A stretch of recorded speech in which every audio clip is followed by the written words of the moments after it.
The beat of the drums echoes in the pulse beat of the young braves. Salut les joueuses, salut les joueurs, je suis Paul Gara, on se retrouve pour un nouveau podcast, une émission un peu spéciale, une fois encore, puisque nous sommes actuellement, on va le dire, au bar de l'Atlantique, après à Essonne, après une première journée de salon, et je suis en compagnie de pas un, pas deux, mais trois invités spéciaux. Tout d'abord, je suis avec Hammer. Salut Hammer. Salut Paul Gara, tu prends bientôt ton passeport allemand ? Oui. Je pense que je vais peut-être demander... je pense que oui, ils vont te le donner. Hein. Oui, à force. Ça, cette année, je pense que j'aurais fait mon max d'Allemagne. Hein. C'est la troisième fois, voilà. Pour tout dire. Et en plus, à chaque fois, j'arrive à aller dans des endroits différents, c'est bien.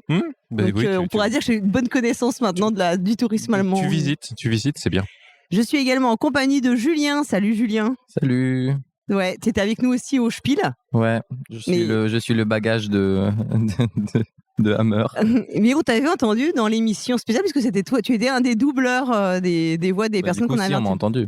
Ouais, on t'a bien entendu. Et on est enfin en compagnie de Sébastien Dupastan. Salut Seb. Salut Paul Gara. Je m'attendais au Herzlich Willkommen de la part de Hammer, mais même pas. C'est vrai, je ne l'ai pas dit, mais je voulais pas faire de redite par rapport à l'épisode du Spiel des Jahres. Il ménage ses effets. Et à la manière de David, je suis honoré d'être invité dans ce fabuleux podcast. On commence déjà avec des blagues de... Je sais comment ça fonctionne. De haut level. Alors, on va revenir un peu rapidement sur le début de ce salon. Alors, on peut dire que Sébastien, c'est la première fois que toi, tu viens à Essonne. Ça fait des années que j'en entends parler par des débriefs divers et variés, par Geeklet, par Proxy Jeux, par plein de gens sur Twitch, sur YouTube. Et ça y est, j'ai enfin la chance de venir pour le travail. Attention, nous ne sommes pas là en détente, même si on boit des cocktails, c'est... dans un cadre de travail. On n'est pas là pour jouer. Non, on n'est pas là pour rigoler. Bon, et alors, tes impressions ? Eh bien, même s'il y a beaucoup de monde, effectivement, là, on sait que l'édition et tous les billets sont vendus, c'est la folie, et que c'était un jour férié en Allemagne, on a quand même pu jouer à pas mal de jeux. Et donc, si c'est comme ça pour le restant du festival, ça reste cool. J'ai pas trop de problème d'agoraphobie ou autre, donc ça va. Et la ville, ça va. Je l'ai pas encore beaucoup visité. Mais pour l'instant, ça s'annonce plutôt très chouette. Et on en profite pour le petit point Michel Dufresne pour lui dire que l'hygiène corporelle était plutôt bonne. Le baromètre de l'hygiène corporelle était tout à fait correct dans le salon. C'est vrai qu'on n'a pas eu à se plaindre. Non, mais je pense que c'est parce que les halls ont des hauts plafonds et que les aérations sont plus efficaces que le sous-sol de Vichy. Toi, Hammer, qui vient depuis plusieurs années maintenant, comment tu vois l'évolution du salon ? Je dirais que je vois une évolution récente. Depuis que la société qui organise Merz Verlag a été rachetée en fait par, on peut dire une grosse boîte puisque c'est la société qui s'occupe de l'organisation du salon de Nuremberg, qui est encore plus énorme que Essonne, mais qui ne concerne pas seulement le jeu de société. J'ai l'impression que les choses sont un petit peu plus carrées. On sent qu'il y a du monde derrière, même si l'équipe reste assez restreinte. Qu'il y a des anciens d'Asmodée d'ailleurs à la tête de cette équipe. Mais c'est plein de petits détails, quoi. L'organisation des halls qui est différente, ils essayent rationaliser un peu. Ouais, et puis ils essayent de thématiser un peu au niveau de la complexité des jeux, tu vois. Alors bien sûr, c'est très difficile de faire ça parce qu'il y a plein d'éditeurs qui font des jeux de plein de calibres différents, quoi. Mais ça change un petit peu la façon dont le salon est organisé. Et puis des petits détails, comme par exemple l'appli du Spiel cette année. Super pratique. Je la trouve vraiment beaucoup mieux qu'avant, quoi, tu vois. Ils ont les moyens de porter leurs efforts là-dessus, quoi. Et sinon, au niveau du salon lui-même, je dirais que c'est un petit peu toujours la même chose. Beaucoup de monde, énormément de stands, bien sûr. Difficile de jouer aux gros jeux quand il y a qu'une seule table, etc. Bon, heureusement, il y a suffisamment de nouveautés, suffisamment d'éditeurs pour qu'on trouve toujours son bonheur. Alors, on avait fait des listes, un peu chacun de notre côté. Bon, moi, j'ai pas vraiment fait de liste. Voilà, on m'a fait une liste. Donc, on avait 3 listes différentes, mais on avait quand même pas mal de jeux communs. Moi, j'ai une liste qui n'est pas utile puisqu'elle est beaucoup trop longue de toute façon. Mais j'ai quand même pioché dedans, quoi. Okay. Mais elle est pas assez restreinte pour être vraiment utile. T'avais quoi, 90 jeux ? Non, je veux même pas dire. Ok, tu veux pas dire. Et toi, Seb, combien de temps pour faire ta liste ? La fameuse liste. Là, on enregistre jeudi. Entre lundi et mardi, je pense que j'ai dû passer une 24 heures à lire des règles, à traîner sur BGG. Sur les 1200 jeux de la liste, j'en ai écumé à peu près 1000. Et j'en ai 76 au final. J'ai passé beaucoup de temps et je suis plutôt content pour l'instant de ce que j'avais mis de côté. Alors, en fait, aujourd'hui, on a fait les comptes. On a fait moi, j'ai fait 13 jeux et 14 parties. Il y en a un auquel on a joué. Vous avez fait une partie de plus que moi à un moment. Oui. Voilà. Donc on n'est pas prêt d'écluser nos listes. Non, et bon, comment on a fait pour faire autant de jeux finalement dans une journée, parce que c'est quand même pas mal. Oui, c'est pas mal. Eh ben, c'est principalement des petits jeux, hein. Ouais. Voilà quoi. Mais après, c'est ce que tu disais, jouer à des gros jeux de gestion en salon, c'est vraiment pas agréable. Enfin, c'est pas les bonnes conditions. Et puis. Non, ou alors tu fais une manche ou quelque chose comme ça, quoi, pour te donner une idée, voir si ça t'intéresse vraiment. Ouais. Alors en fait, je pense qu'on a commencé avec le jeu le plus lourd de la journée, hein, le premier qu'on a fait. Ah bah oui, ça nous a réveillés. Très lourd. Alors, c'était Attends, je vais le redire. J'essaie de redire. Je le dis en allemand ou en anglais. Ah bah tu peux essayer. Alors en anglais c'est Bits and Cats. Ouais. Et en allemand c'est Mitzekatze. Mitzekatze. Voilà, c'est ça. C'est un jeu de Jens Merkel et Ralph Zurlinde qui est illustré par Sonia Müller et c'est chez Spielwiese. Ouais, c'est ça. Voilà, et c'est un jeu de surcharge cognitive dans lequel on va avoir une petite ritournelle, Mitzekatze, et puis au fur et à mesure, on rajoute des cartes qui nous font faire des choses, se taper dans les mains. Des checks, des high five, se passer se passer une petite souris en peluche. C'est un peu du stay cool, mais en coop, quoi. Voilà, c'est ça. Ça joue ouais. sur la surcharge cognitive, et effectivement, tu as raison, Julien. C'est effectivement coopératif. Ouais, on a 9 vies. Surcharge cognitive en rythme. C'est-à-dire que tout est rythmé par ce mot-là, Mitzekatze, qu'on répète en boucle jusqu'à l'avoir dans la tête. Et il faut réussir à faire toutes les actions qui nous sont demandées à chaque fois au bon tempo, toutes et tous en même temps. Donc ça demande de se synchroniser. Et au début, on pensait que ça allait être facile, hein, parce qu'on avait juste le tuto à faire avec les choses les plus simples. Et il a fallu quand même s'y reprendre à plusieurs fois. Alors on va pas se mentir, c'est pas le jeu du siècle du tout. Non. Bon, il y a des chats, donc Manaya est contente. Le poids Manaya est atteint. C'est ça, parce qu'en fait, on a une petite pile de jetons là qui représente les 9 vies du chat. Et heureusement qu'on en avait 9. Hein. Et heureusement qu'on en avait 9, on en a pas mal. Ouais, en fait, c'est beaucoup plus difficile, mais c'est plus difficile que ce à quoi on s'attend.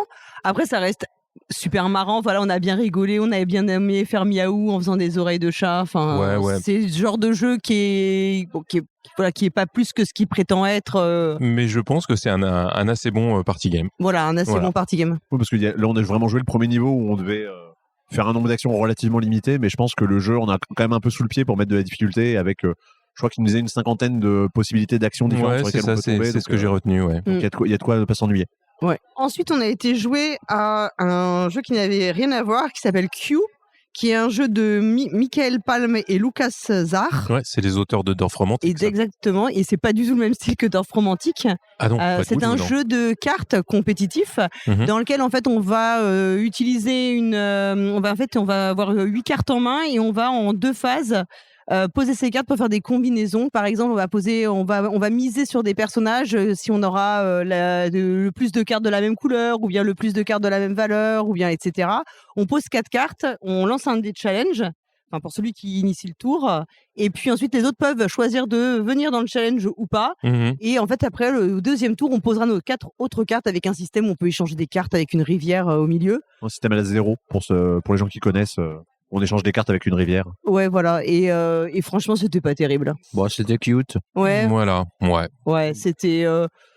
Il y avait pas de. J'ai pas trouvé qu'il y avait un twist qui était assez motivant en fait pour te faire accrocher plus que ça au jeu. Non, j'ai pas trouvé non plus énormément de tension dans le jeu. Puis c'était trop simple aussi. Et ça m'a manqué, en fait. Oui, alors c'était trop simple, on s'est fait écraser quand même, je pense qu'on peut le dire. Oui, bon, c'est vrai. Bon, Julien a gagné haut la main, mais... Je suis fort au jeu nul, j'ai l'impression. Mais en fait, j'ai l'impression qu'en ce moment, il y a pas mal de jeux qui exploitent la vibe un peu poker et tout. Enfin, on en voit pas mal où on doit faire des combinaisons comme ça qui rappellent un peu. On va en reparler d'ailleurs. On va en reparler après. Et tous ne sont pas réussis, quoi. Enfin, tous n'ont pas forcément, parce que pour que ça fonctionne, je pense qu'il faut qu'il y ait quand même un petit twist, le fameux petit twist que tous les joueurs et joueuses attendent.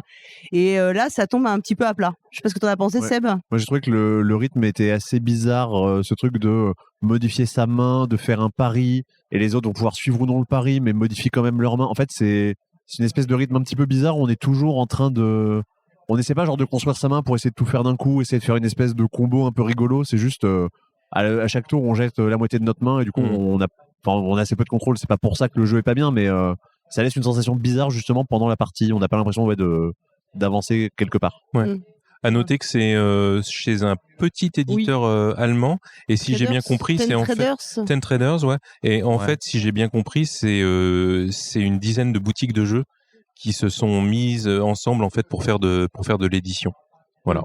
Alors, on va rester à la même thème parce que le jeu auquel on a été joué après, c'est The Gang.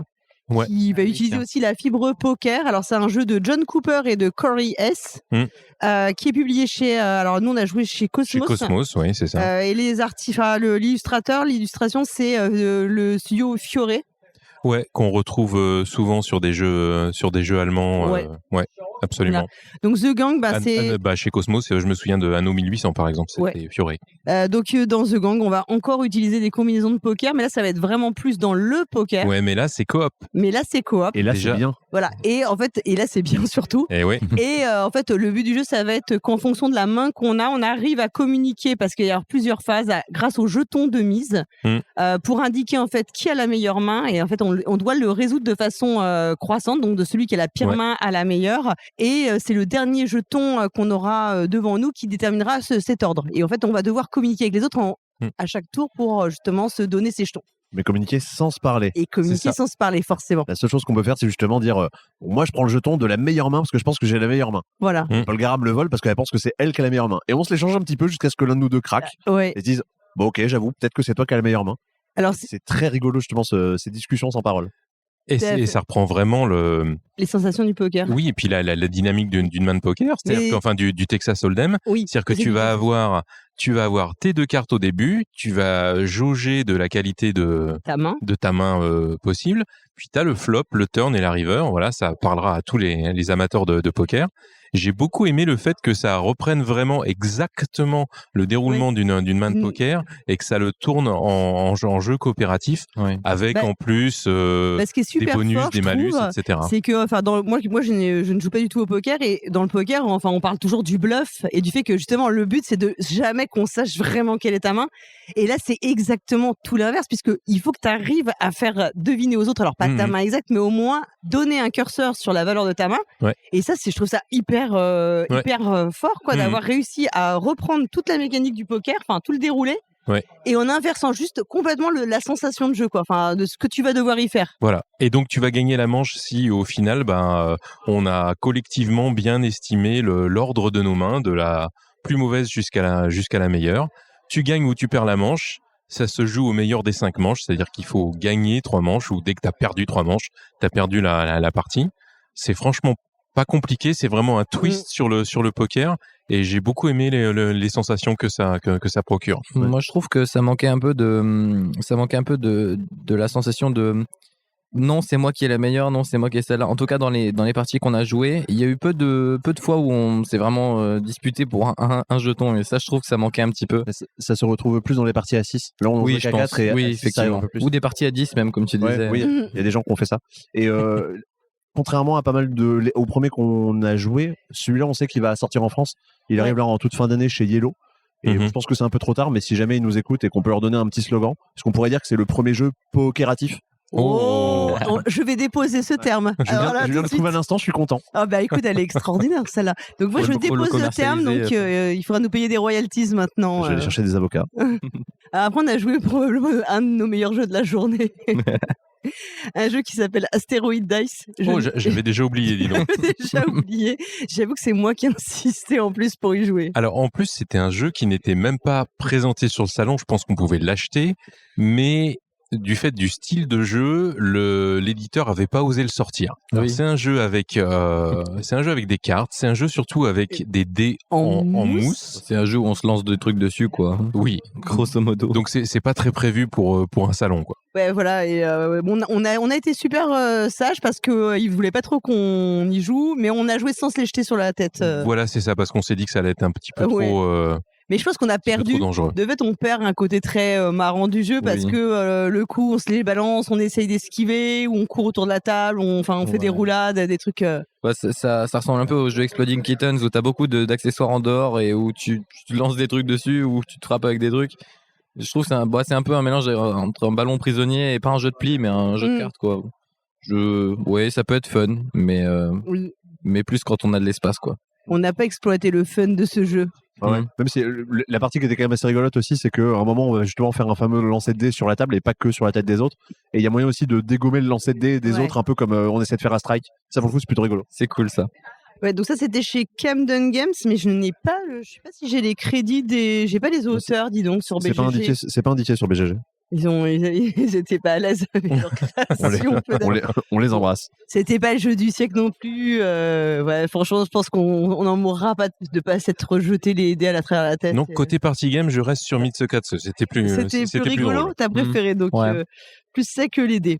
Ensuite, on a joué, alors là, pour le coup, un jeu qui nous a énormément plu, puisqu'on peut dire qu'on l'a acheté à la fin. Ça a plus fait l'unanimité, effectivement. Il était sur toutes les listes qu'on avait. J'en ai beaucoup entendu parler. Avec, même des commentaires comme achetez-le les yeux fermés ou des choses comme ça. Vrai. C'était Agent Avenue. Ouais. Donc, c'est un jeu de Christian Coudal et de Laura Coudal. Qui est illustré par Fanny Pastor-Berly et qui est donc publié chez Nerd Lab Games. Ouais, c'est ça, Nerd Lab Games qui avait fait Mindbug. Ouais. Et l'auteur et l'autrice qui ont aussi bossé sur Mindbug, du moins Christian Coudal. Laura, je suis pas sûr.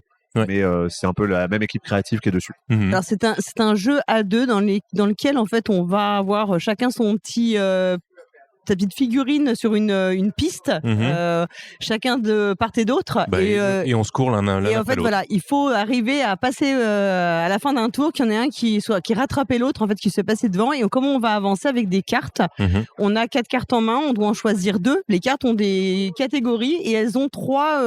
En fait, elles vont permettre d'avancer ou pas, ou de reculer sur la piste. Et en fait, à chaque fois qu'on va réussir à en poser une, si on la pose la même typologie de carte, on aura l'effet numéro 2, puis l'effet numéro 3 si on pose une 3e carte. Mais ce qui est le sel du jeu, c'est qu'on va pas juste choisir les cartes de sa main pour avancer. On va faire une sorte de I split you choose. C'est exactement ça. On va choisir 2 cartes, une qu'on va offrir face visible à notre adversaire et l'autre qui sera face cachée. Voilà, comme dans Tosimosi. Exactement, de Elisabeth Hargrave. Exactement, de Elisabeth Hargrave. Et après, bah voilà. Et puis il y a une carte. Si on arrive à en avoir 3 pareils, on gagne immédiatement, et une autre, on perd immédiatement. Exactement, ouais. Franchement, ça, c'est super. C'est très épuré. Oui. C'est comment dire, c'est immédiat au niveau de la compréhension. C'est clairement le jeu où tu vas en refaire plusieurs parties à la suite parce que c'est très très court. Et voilà quoi. Et puis t'as tout le metagame qui s'installe parce que Absolument. Si à tel tour j'ai essayé de te coincer sur un truc, tu sais qu'au deuxième tour ce que je vais faire. Il y a toute cette phase qui est toujours super agréable et qui fait que quand tu vas jouer plusieurs fois avec la même personne, t'as une vraie dimension supplémentaire qui va se rajouter en fait dans tes parties quoi. Oui, très convaincu. Moi, je me suis fait défoncer. Genre en 2 tours, j'avais perdu. Et c'est le problème du festival. Moi, j'étais frustré parce que j'avais envie d'y rejouer de suite derrière. Comme quoi, je suis pas seulement nul au mauvais jeu. C'est vrai. Tu étais bon au bon jeu. Non. Je l'ai mal formulé, c'est pas grave. on a compris l'idée. Mais ouais, ça donne vraiment juste envie d'enchaîner les parties. Et le fait de faire un jeu très très épuré, c'est un peu à double tranchant. Soit c'est un peu naze et on l'oublie très vite. Soit effectivement ça fonctionne, et là notamment la partie que tu avais faite Paul Gara contre Hammer, la partie était hyper tendue, genre vraiment plusieurs tours ça s'est joué à rien que l'un ou l'autre gagne quoi. Je trouve que le fait que ce soit très épuré parce qu'il y a vraiment littéralement 2 règles, c'est vraiment une grande force de toute façon en général dans les jeux malgré tout, parce que au pire ça sera très lambda ou ça se procurera pas beaucoup de sensations, mais quand il y a juste une bonne idée mais qui est bien exploitée sans fioriture, c'est là où tu as les meilleures sensations en fait. Tu t'en rends compte très vite. Voilà, d'abord parce que tu rentres tout de suite, t'as pas ce côté laborieux de rentrer dans un jeu que tu connais pas quoi. Ah non, là pas du tout, c'est vraiment d'une immédiateté incroyable. Donc vraiment on le recommande, on l'a acheté tous les 3, c'est ce que je disais, hein, c'est mon seul achat pour l'instant donc. Moi aussi. Non, c'était mon premier achat. Ton premier achat de la journée, mais il ne fut pas seul. Alors après, on a joué à un jeu qui nous a bien fait rigoler aussi. C'est Yubibo. Ah oui, on est passé chez Jelly Games. Voilà, donc Yubibo, c'est un jeu. Le designer, c'est Magnette. Alors je ne sais pas trop ce que ça veut dire. Mais, d'accord. Donc dans Yubibo, en fait, on va avoir chacun une couleur et un deck de cartes. Et puis des sortes de petites baguettes fines qui ressemblent un peu à des Mikado, mais non pointues. Oui, c'est ça. Et en fait, à son tour, on tire une carte. Et selon la couleur, ça va désigner le joueur qui devra prendre cette baguette. Il devra, selon le dessin sur la carte, la poser sur un de ses doigts et la faire tenir avec le doigt d'un autre joueur. Et oui, parce que c'est encore un jeu coopératif. Un jeu d'équilibre coopératif, pour ainsi dire. Je crois que c'était quoi ta formule, Sébastien? C'est une formule. Oui, tu as dit c'est le twister des doigts. Ouais, c'est ça, parce qu'en fait, plus on avance dans la partie, plus on a de contraintes et on dit, bah d'accord, tu mets ton majeur sur ce doigt-là avec le pouce de Polgara. Et puis c'est ton prochain podcast d'ailleurs, le pouce de Polgara. Et je mets mon index avec avec l'index de Julien, et on est en train d'essayer comme ça de tenir et de pousser un peu dans tous les sens, d'écarter sa main pour faire en sorte que ça tienne et que ça tombe pas, parce que dès l'instant qu'une baguette tombe, c'est fini, on a perdu. Et justement, c'est méga chaud. Et encore, il y a un mode avancé, on doit jouer avec des balles en mousse qu'il faut faire tenir en plus.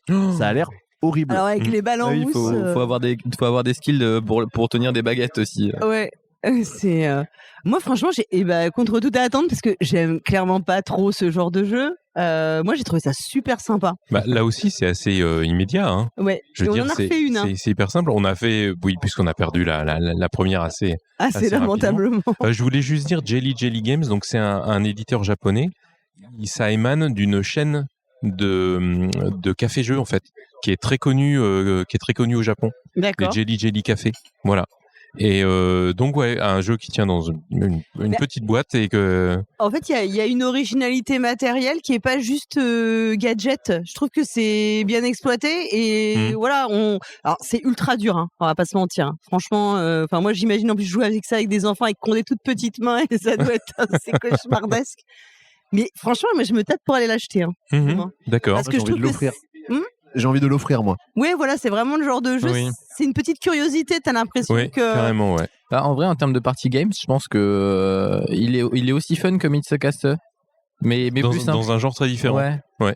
Non, moi je trouve que c'est vraiment une bonne découverte. Ça m'a bien plu et je crois que j'aurais pu refaire une troisième parce que j'étais un peu contrariée qu'on ait fait tomber nos baguettes comme ça. Moi, j'avoue que je me demande un petit peu, jusqu'où t'as envie de pousser un peu pour dire, ok, jusqu'où on peut vraiment aller, combien on peut tenir de baguettes avec 4 mains, parce qu'évidemment tu joues qu'avec une seule main. On jouait.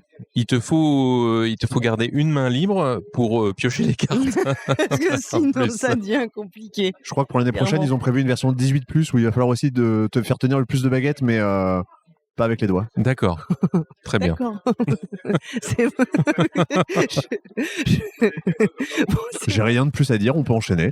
Ok, donc toujours chez Jelly Games, on a joué ensuite à Fixer, qui est un jeu de pli de Ida Takahaki. C'est ça, c'est d'ailleurs lui qui nous a expliqué c'est lui le qui jeu. nous l'a expliqué. Et alors en fait, c'est pour ceux qui connaissent ou qui ont vu passer Blot, qui était un jeu de pli qui était présenté à Cannes. Ah oui.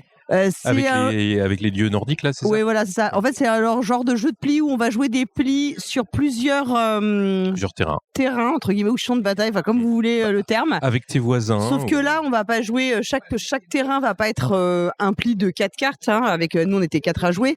Mais en fait, à chaque fois, on va jouer une carte avec son voisin de gauche, ou alors son voisin de droite, ou bien en diagonale. Et on a la possibilité de poser sa carte en fait au moment où on le souhaite, donc de résoudre le pli au moment où on le veut. Et puis selon qu'on va gagner en posant une carte plus forte ou bien en coupant, parce qu'il y a un système de couleurs avec un bleu est supérieur à rouge, rouge est supérieur à vert, blablabla. Oui, donc c'est ça qui va permettre de résoudre et on va marquer plus de points quand on arrive en fait en gros à couper et gagner en coupant. Écoute, moi qui avais joué à Blot et qui avais trouvé ça particulièrement pénible et laborieux et incompréhensible, je trouvais que celui-là était beaucoup mieux dans ce style-là. Là, c'est très très épuré encore une fois, hein, parce qu'il n'y a pas énormement de règles, j'ai trouvé. Hein. Oui, c'est vrai. Il y a il y a la petite particularité quand tu gagnes, quand tu coupes. Ouais, je dire que c'est super épuré. Je sais pas si je serais aussi, mais en tout cas, c'était beaucoup plus lisible et compréhensible ce qu'on faisait que dans Blot où moi j'avais trouvé ça vraiment illisible et même vraiment laborieux comme jeu de pli quoi. J'ai pas joué à Blood donc j'ai pas la comparaison. Alors il y a déjà j'arrive pas à retrouver là en même temps qu'on en parle le jeu de pli où tu as déjà ça où tu joues sur c'est Ghost of Christmas je crois où tu joues de la même manière sur plusieurs plis. Ça fait longtemps que j'ai pas joué mais de mémoire c'est comme ça. Ghost of Christmas c'était chez Allplay, c'est chez Allplay, c'est chez Allplay, c'est un jeu de Shinzawa. Il y avait Contretemps qui faisait ça aussi de mémoire qui avait été édité chez Renegade. On jouait des plis, mais on pouvait remonter dans le temps pour les modifier les plis du passé. D'accord, Mhm. ok. C'est pas le premier à faire ça, mais là, effectivement, c'est le plus simple à prendre en main, j'ai l'impression. Oui, là, dans ce c'est genre-là. beaucoup plus simple. Bah, Moi, j'ai passé un bon moment, franchement. Oui, Je trouvais ça plutôt l'explication, bien. c'était, l'explication, c'était 5 minutes, même pas. Ouais. Oh ouais, c'est ça, ouais. Donc, Et c'est vrai que je pense qu'on est. Enfin, c'est pas trop brainy parce que ça pourrait. C'est Non. le genre de jeu qui pourrait susciter ça d'un peu de surréflexion. Et là, j'ai pas trouvé que c'était trop le cas en fait. Ouais. Je pense que le fait qu'on peut-être ait parce qu'un. qu'on était un peu paumé par moment aussi. Sur certains morceaux de règles aussi, on était un peu perdu, donc on n'a pas joué au maximum de. Oui, je pense qu'on n'a pas joué non plus au maximum. Mais en fait, je pense que aussi le fait qu'on ne joue que un pli de 2 cartes en fait avec son voisin, Oui, ça c'est limite ça, ouais. aussi le côté qu'il pourrait y avoir vraiment de trop de réflexion quand on joue avec un vrai pli de 4 cartes quoi. Absolument, ouais. En tout cas, Julien, je crois que tu as été assez convaincu, toi. Hein. Tu te demandes quoi si tu vas pas y retourner. Je crois que j'ai gagné aussi, non? Oui, Ah. en plus. C'est pour ça que tu as C'est- été convaincu par le jeu. Ouais, et puis aussi parce que je pense que comme t'as dit, j'aurais du mal à le trouver autre part en fait, donc Ça, c'est vrai. voilà. Toujours chez Jelly Games, on a joué à un jeu de Shun Taguchi et Aya Taguchi qui s'appelle Dinky Dungeon. Non, c'était Munchkin. Ah oui, excuse-moi, pardon. Et ce duo d'auteurs, du coup, qui est les deux personnes qui ont créé Little Town, D'accord. Ah oui, ok. Ok. dans un style différent. Oui, J'avais alors, pas non, fait c'est différent. le Ouais, rapprochement. alors on va pour faire un énorme raccourci, il y a un petit soupçon de love letter Ouais. où on prend des explorateurs dans un donjon puis on va looter Ouais, des t'as deux récompenses. cartes, t'en joues une. Voilà, c'est avec ça, des ouais. effets qui tiennent en 10 lignes à peu près. Hein, chaque... Oh, Ah oui, si, ouais. bah, c'est- Même pas. Hein. bah, c'était vraiment pas bien quoi. Enfin, je suis désolée, c'était pas du tout agréable. Enfin, toute C'est la... joli, c'est le seul point positif du jeu, quoi. Mhm. C'est mignon. Voilà. Ouais. Mais en fait, tout ce qui fait le plaisir de Love Letter, c'est l'immédiateté et parce que les pouvoirs des cartes sont très, enfin, on les comprend instinctivement, on les joue. Mhm. Là, franchement, il fallait lire. À chaque fois, on avait une rivière de 4 cartes plus notre carte en main. Ouais, Il ouais. fallait les lire. Bon, alors là, en anglais, ça nous rajoutait sûrement un petit niveau de complexité de compréhension. Mais du coup, en fait, un jeu qui devrait être très fluide et vraiment Mhm. s'enchaîner, c'était pas du tout le cas. Non, en fait, je me suis vraiment ennuyé. Ouais, moi Vraiment. aussi. Pourtant, ça a été rapide. Et je trouve que les effets de cartes qui permettent de choisir n'importe quelle carte, je vois pas trop l'intérêt. Enfin, je trouve que ça rend le jeu trop facile en quelque sorte.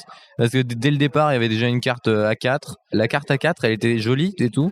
Mais elles ont rien en fait de spécial, les cartes récompenses. Oui. C'est Oui, vraiment c'est juste vrai. le niveau qui est important et le reste à Oui, côté. les il y a aucune récompenses, importance. elles apportent rien. Donc en fait, tu vois pas Non. à part la valeur que ça donnait. Donc en fait, c'était à la fois trop complexe pour le type de jeu à la Love Letter et en même temps trop léger pour un jeu qui aurait voulu être un petit peu plus lourd, quoi. Ouais, Enfin, ouais. Non, en fait, on dirait limite un prototype qu'il faudra encore un peu retravailler Ouais. pour arriver Oui. à un truc plus définitif. Ouais. Les cartes étaient vraiment surchargées d'informations, ce qui faisait que c'était assez peu lisible. Et l'année dernière, c'était dans le même format de boîte. Cet éditeur avait proposé Wizard's Cup, que moi j'ai trouvé génial à titre personnel. Et donc là, effectivement, là c'est un peu moins brillant que ce qu'avait été Wizard's Cup l'an dernier, Ouais. malheureusement. ouais. Bon, moi j'ai pas aimé Wizard's Cup, donc on coupera ce que vient de dire Sébastien au montage. Ah, Parce que super. c'est comme ça. Wizard's Cup, c'est pas bien. Voilà, je ne suis pas menacé pour dire ces choses-là. Je n'ai pas de pistolet sur la tempe. Ouais, non, mais enfin, vraiment, on était unanime à aucun de nous quatre à trouver le jeu. Non. Sympa. C'est vraiment un peu. En fait, comme il vient un moment où on peut déclencher la fin de partie quand on vide la pioche de loot. Je pense Ouais. qu'à un moment, moi, je me disais, je vais jouer les cartes qui dégagent la pioche le C'est plus ça. vite pour qu'on ça s'arrête. Et ça, c'est pas bon signe Non, c'est pas quand bon tu fais signe. tout pour écourter la partie. Alors ensuite, on a continué, plus chez Jelly Games, mais chez Béziers Games. Ouais, pareil, des jeux de cartes hein, Ouais. aussi. Hein. On a joué à Xylotar, un jeu de Christopher Wray qui est illustré par David Komodo. Donc dans lequel on incarne des ours qui jouent de... je sais pas quoi. Alors ça, c'est la couverture. Du Xylotar. D'accord. Voilà, et ça Après- s'arrête là pour le thème. hein. Après, voilà, au niveau des cartes, voilà, c'est des cartes avec des couleurs, des valeurs. Il y a le thème des notes de musique, effectivement. Mais voilà, au niveau de la thématique, ne cherchez pas plus loin. Ouais, alors il y a tout un micmac, on nous distribue des cartes, il faut les classer dans l'ordre des valeurs, après on les retourne, puis on les passe à son voisin, puis ensuite on les met en face d'une portée, et après on joue nos plis face cachée. En fait, C'est ça. le vrai twist du jeu, c'est qu'on va jouer nos cartes face cachée, C'est ça. et quand on va découvrir, ça nous permet de savoir à peu près où se situent nos autres C'est cartes. ça. Et la seule indication que tu as, c'est que tu sais que tes cartes sont rangées dans l'ordre, et tu sais qu'il y a 8 couleurs différentes, et que suivant les couleurs, les valeurs des cartes vont de temps à temps, et c'est marqué sur le dos des cartes. Donc tu vas jouer tes cartes comme ça À l'aveugle. à l'aveugle, et puis les plis vont se résoudre. Moi, je vous cache pas que j'ai trouvé ça ultra tarabiscoté pour ce qu'on faisait, quoi. Vraiment, je peux pas dire que j'ai passé un bon moment. Je suis C'était pas particulièrement horrible, d'accord. je pourrais y rejouer, mais j'ai vraiment trouvé ça tarabiscoté de ouf, quoi. C'est vraiment, tu dis, les mecs, ils cherchent vraiment le truc pour t'en mettre plein la vue. Mais moi, je savais pas Bah, trop je que ça pense que ça, fonctionnait tant que ça, quoi. c'est surtout le thème qui fait ça. Mais en fait, sans le thème, je trouve pas ça si compliqué que ça à comprendre et à mettre en place. Bah, moi, je trouvais que la mise en place, elle était déjà super relou, quoi. Déjà, quand il a fallu mettre des trucs dans les... Alors, pas de chance, on était sur une table qui était trop petite, mais qu'il a fallu Oui, fixer en face clairement. de la portée. Déjà, ça m'a saoulé. Puis, à un moment aussi, on va pouvoir choisir de révéler une carte choisir une carte pour dire le nombre de plis qu'on va Ah oui, faire. parce qu'il va falloir que tu paries sur le nombre de plis que tu vas faire. Donc, à en un fait, j'ai moment l'impression donné. qu'ils ont mis des petites couches d'un peu de tout Ouais, ça, c'était inutile, un des peu. jeux. Alors, on joue. Enfin, moi, j'ai trouvé que c'était un peu un assemblage pas très heureux de plein de petits twists des jeux de plis, quoi. Oui, c'est clair que c'est des astuces, entre guillemets, qu'on a déjà vues ailleurs. Alors, pas forcément cet assemblage particulier, mais moi, j'ai plutôt aimé. Oui, je sais que vous avez plus que c'est Voilà. moi qui fais la rabat-joie, là. Non, mais t'as tout à fait le droit. La Par couve contre- est magnifique, par contre, j'avoue. Alors, la couve faisait n'importe quoi, mais ça me fait plaisir de voir des couves comme ça, quoi. Ça, déjà, ouais, en termes de place, t'as 15 cartes face cachée devant toi, ça prend une place pas possible. Et j'essaierai peut-être de vous y faire jouer pendant le week-end, parce que je pense qu'il est animé sur le stand de Yellow, mais ils ont Lose qui va sortir d'ici la fin de l'année, qui est un jeu de Taiki Shinzawa, qui est un peu l'auteur japonais qui fait que du jeu de plis de sa vie. Et qui a toujours Un jeu qui a quand twist même dans 10 ses ans. jeux. Hein. Ouais. Il était temps qu'on le sorte. Et Hein. qui arrive seulement en France maintenant. Et qui reprend un peu ce principe, effectivement, de on joue sans connaître ses cartes, mais cette fois-ci, on connaît les cartes de toutes les autres personnes autour de la table, et j'ai trouvé que ça faisait la même chose en mieux. Ouais. Donc, j'ai bien aimé Xylotar, mais en comparaison à Loose, qui sort à peu près en même temps, il n'y a pas photo de mon côté. Et il n'y a peut-être pas photo non plus avec le jeu suivant. Alors, le jeu suivant, c'était, je pense vraiment, il va dans les purges qu'on a faites. Enfin, vraiment, je trouvais ça d'une nullité abyssale. C'est Sears Catalogue. Je sais pas si je l'ai bien prononcé, avec une coupe en plus que, à titre personnel, je trouve hideuse. Mais voilà, donc en mode vieux calendrier un peu rétro, années 50. C'est parce que ça reprend Parce en que fait ça reprend, le fameux donc Sears Catalogue, même s'il y a un jeu de mots dans le titre qui ne passe pas à la radio, n'est-ce pas? Mais le Sears Catalogue, faut savoir, c'est un peu notre catalogue de la Redoute aux États-Unis. Ça date de la fin du 19e siècle et c'est voilà, c'était un catalogue de vente par correspondance, et donc comment dire, les illustrations reprennent un peu cette thématique. C'est-à-dire que sur les cartes, tu as des objets divers et variés. Alors, c'est un jeu de Taylor Reiner, et donc chez PC Games toujours. Et là, on va faire hurler Flavien, parce que Flavien l'adore, ce jeu. C'est vrai. Et ben, nous, on a trouvé ça nul à chier, chiant à mourir, sans aucune tension, aucun enjeu. C'est un jeu de défausse, hein. Faut se débarrasser de ses cartes. D'escalade et des fausses. Et d'escalade et de défausse. Ouais, c'est ça. Et j'ai trouvé ça sans aucune tension, sans aucun enjeu. En fait, j'ai l'impression que le twist du jeu, c'est que si tu veux marquer beaucoup de points, il faut arriver à ne pas être le premier à défausser toutes tes cartes, mais qu'il t'en reste juste quelques-unes. Et en fait, j'ai pas bien. Moi, j'avais pas compris le scoring, ce qui m'a pas trop aidé dans la partie. Et c'est un petit peu tarabiscoté. C'est pas très intuitif. Et la partie défausse et escalade. Elle est chiante.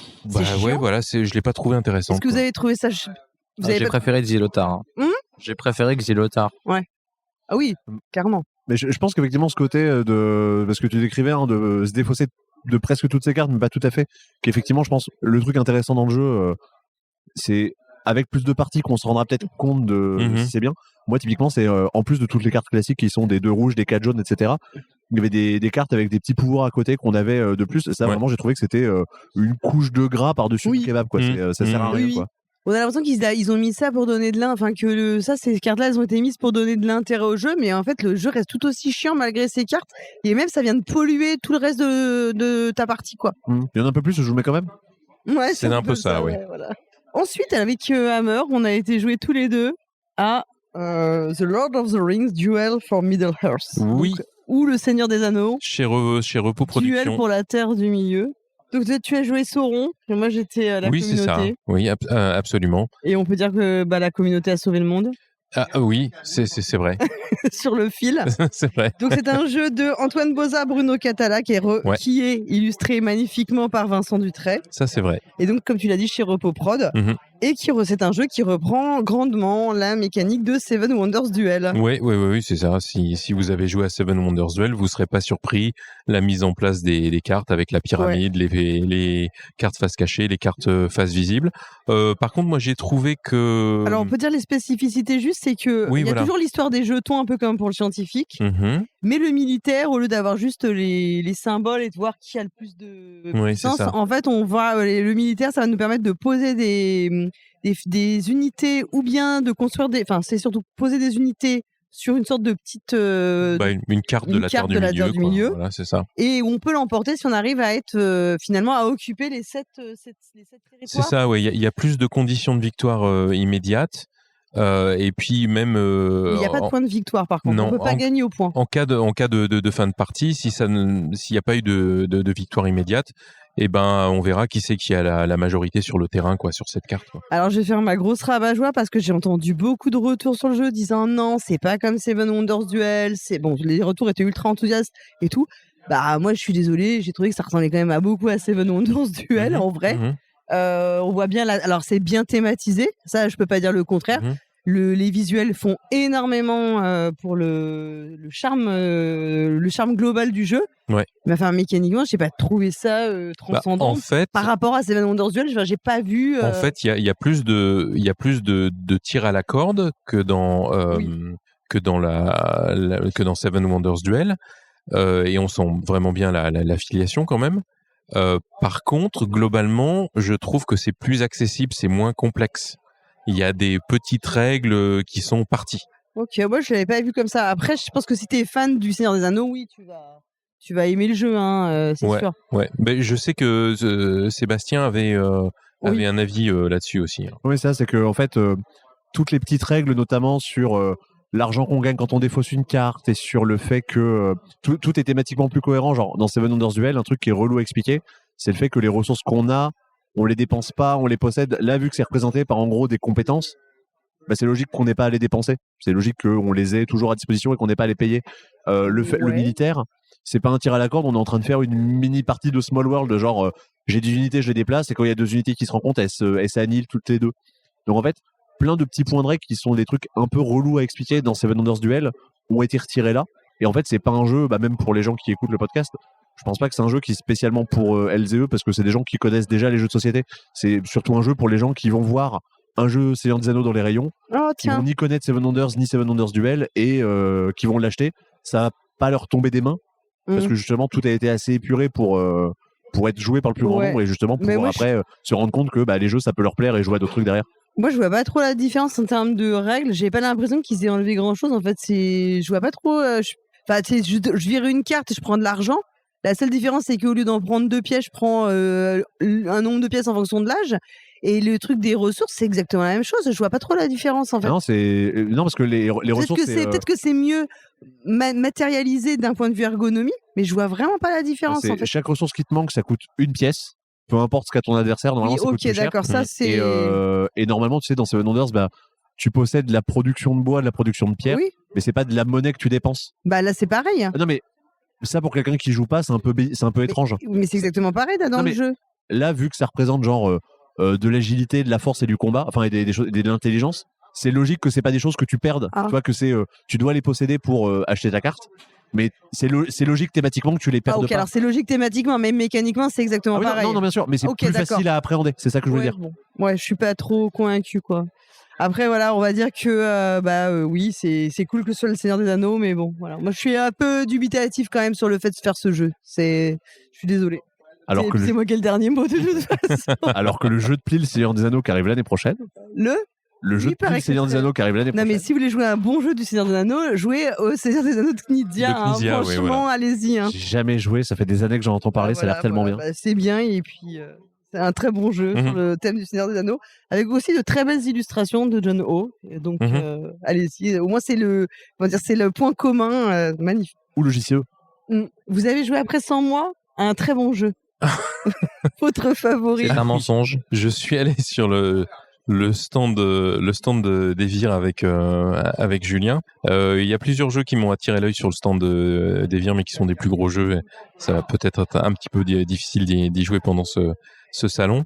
Alors, on a joué un petit jeu de cartes en attendant que vous nous retrouviez, qui s'appelle The Lie, le mensonge. C'est un jeu de Eugeni Castaño et Eloy Pujadas. L'artiste qui a illustré, c'est Noelia Jiménez Ibáñez. C'est donc chez Devir. Un petit jeu de cartes. Et en fait, le twist de ce jeu, eh bien, l'animateur malheureusement ne nous l'a pas expliqué et je ne l'ai vraiment compris qu'après la partie. C'est un petit jeu avec juste des numéros et des couleurs, sauf que sur le dos de la carte, tu as aussi un numéro avec une couleur, mais c'est pas le même que sur la face de la carte. Soit c'est la bonne couleur, soit c'est le bon numéro. Et donc ce petit twist, je ne comprends pas pourquoi l'animateur ne nous l'a pas expliqué. Donc en fait, ça va assez vite. Je pense que deux joueurs, c'était pas la meilleure config. On a d'abord un tas de cartes qu'on étale sur la table. On va chacun se prendre 12 cartes comme ça, qu'on va ranger dans notre main en les mettant à gauche, à droite. Puis dans une deuxième phase, on va les jouer dans une espèce de jeu de pli ou d'escalade, où on va mettre des combinaisons. Et puis, selon qui va réussir à se débarrasser de ses cartes en premier, eh bien, on va remettre toutes les cartes face cachée et on va piocher, on va piocher en fonction de si on a gagné ou pas, enfin, si on a été le premier à se défausser ou pas, un certain nombre de cartes. Et les valeurs sur la face de ces cartes représenteront nos points. Bon, on a fait, 2 ou 3 rondes, donc à 2, ça va hyper vite. Et ce jeu m'a laissé de marbre. Complètement. Moi, je pensais que tu allais dire que tu l'avais acheté. Non, absolument pas. En plusieurs exemplaires, vous me l'offrir, par exemple. Même pas. À tes ennemis. Non, moi j'ai pas vu le twist. Alors, mais même si on me l'avait expliqué, vraiment les sensations de jeu étaient absentes, je dirais. Ouais. Ok. Et toi, Julien? J'ai envie de dire trop simple, mais pas dans le sens où j'ai gagné, même si j'ai gagné. Pourquoi il rappelle tout le temps ça? Il n'y a pas... parce que c'est mon côté gamin. Par contre, je dis pas quand j'ai perdu. Je sais pas, j'ai trouvé ça trop simple, mais à la fois trop compliqué pour ce que c'est, quoi. Ouais. Donc pas bien dosé, finalement. Non. Ouais. Enfin, l'idée est marrante, je trouve, l'idée d'avoir les cartes au milieu et qu'on choisisse. Et l'espèce de twist est marrant, mais tout autour du twist, à part le twist en lui-même, n'est pas vraiment amusant, quoi.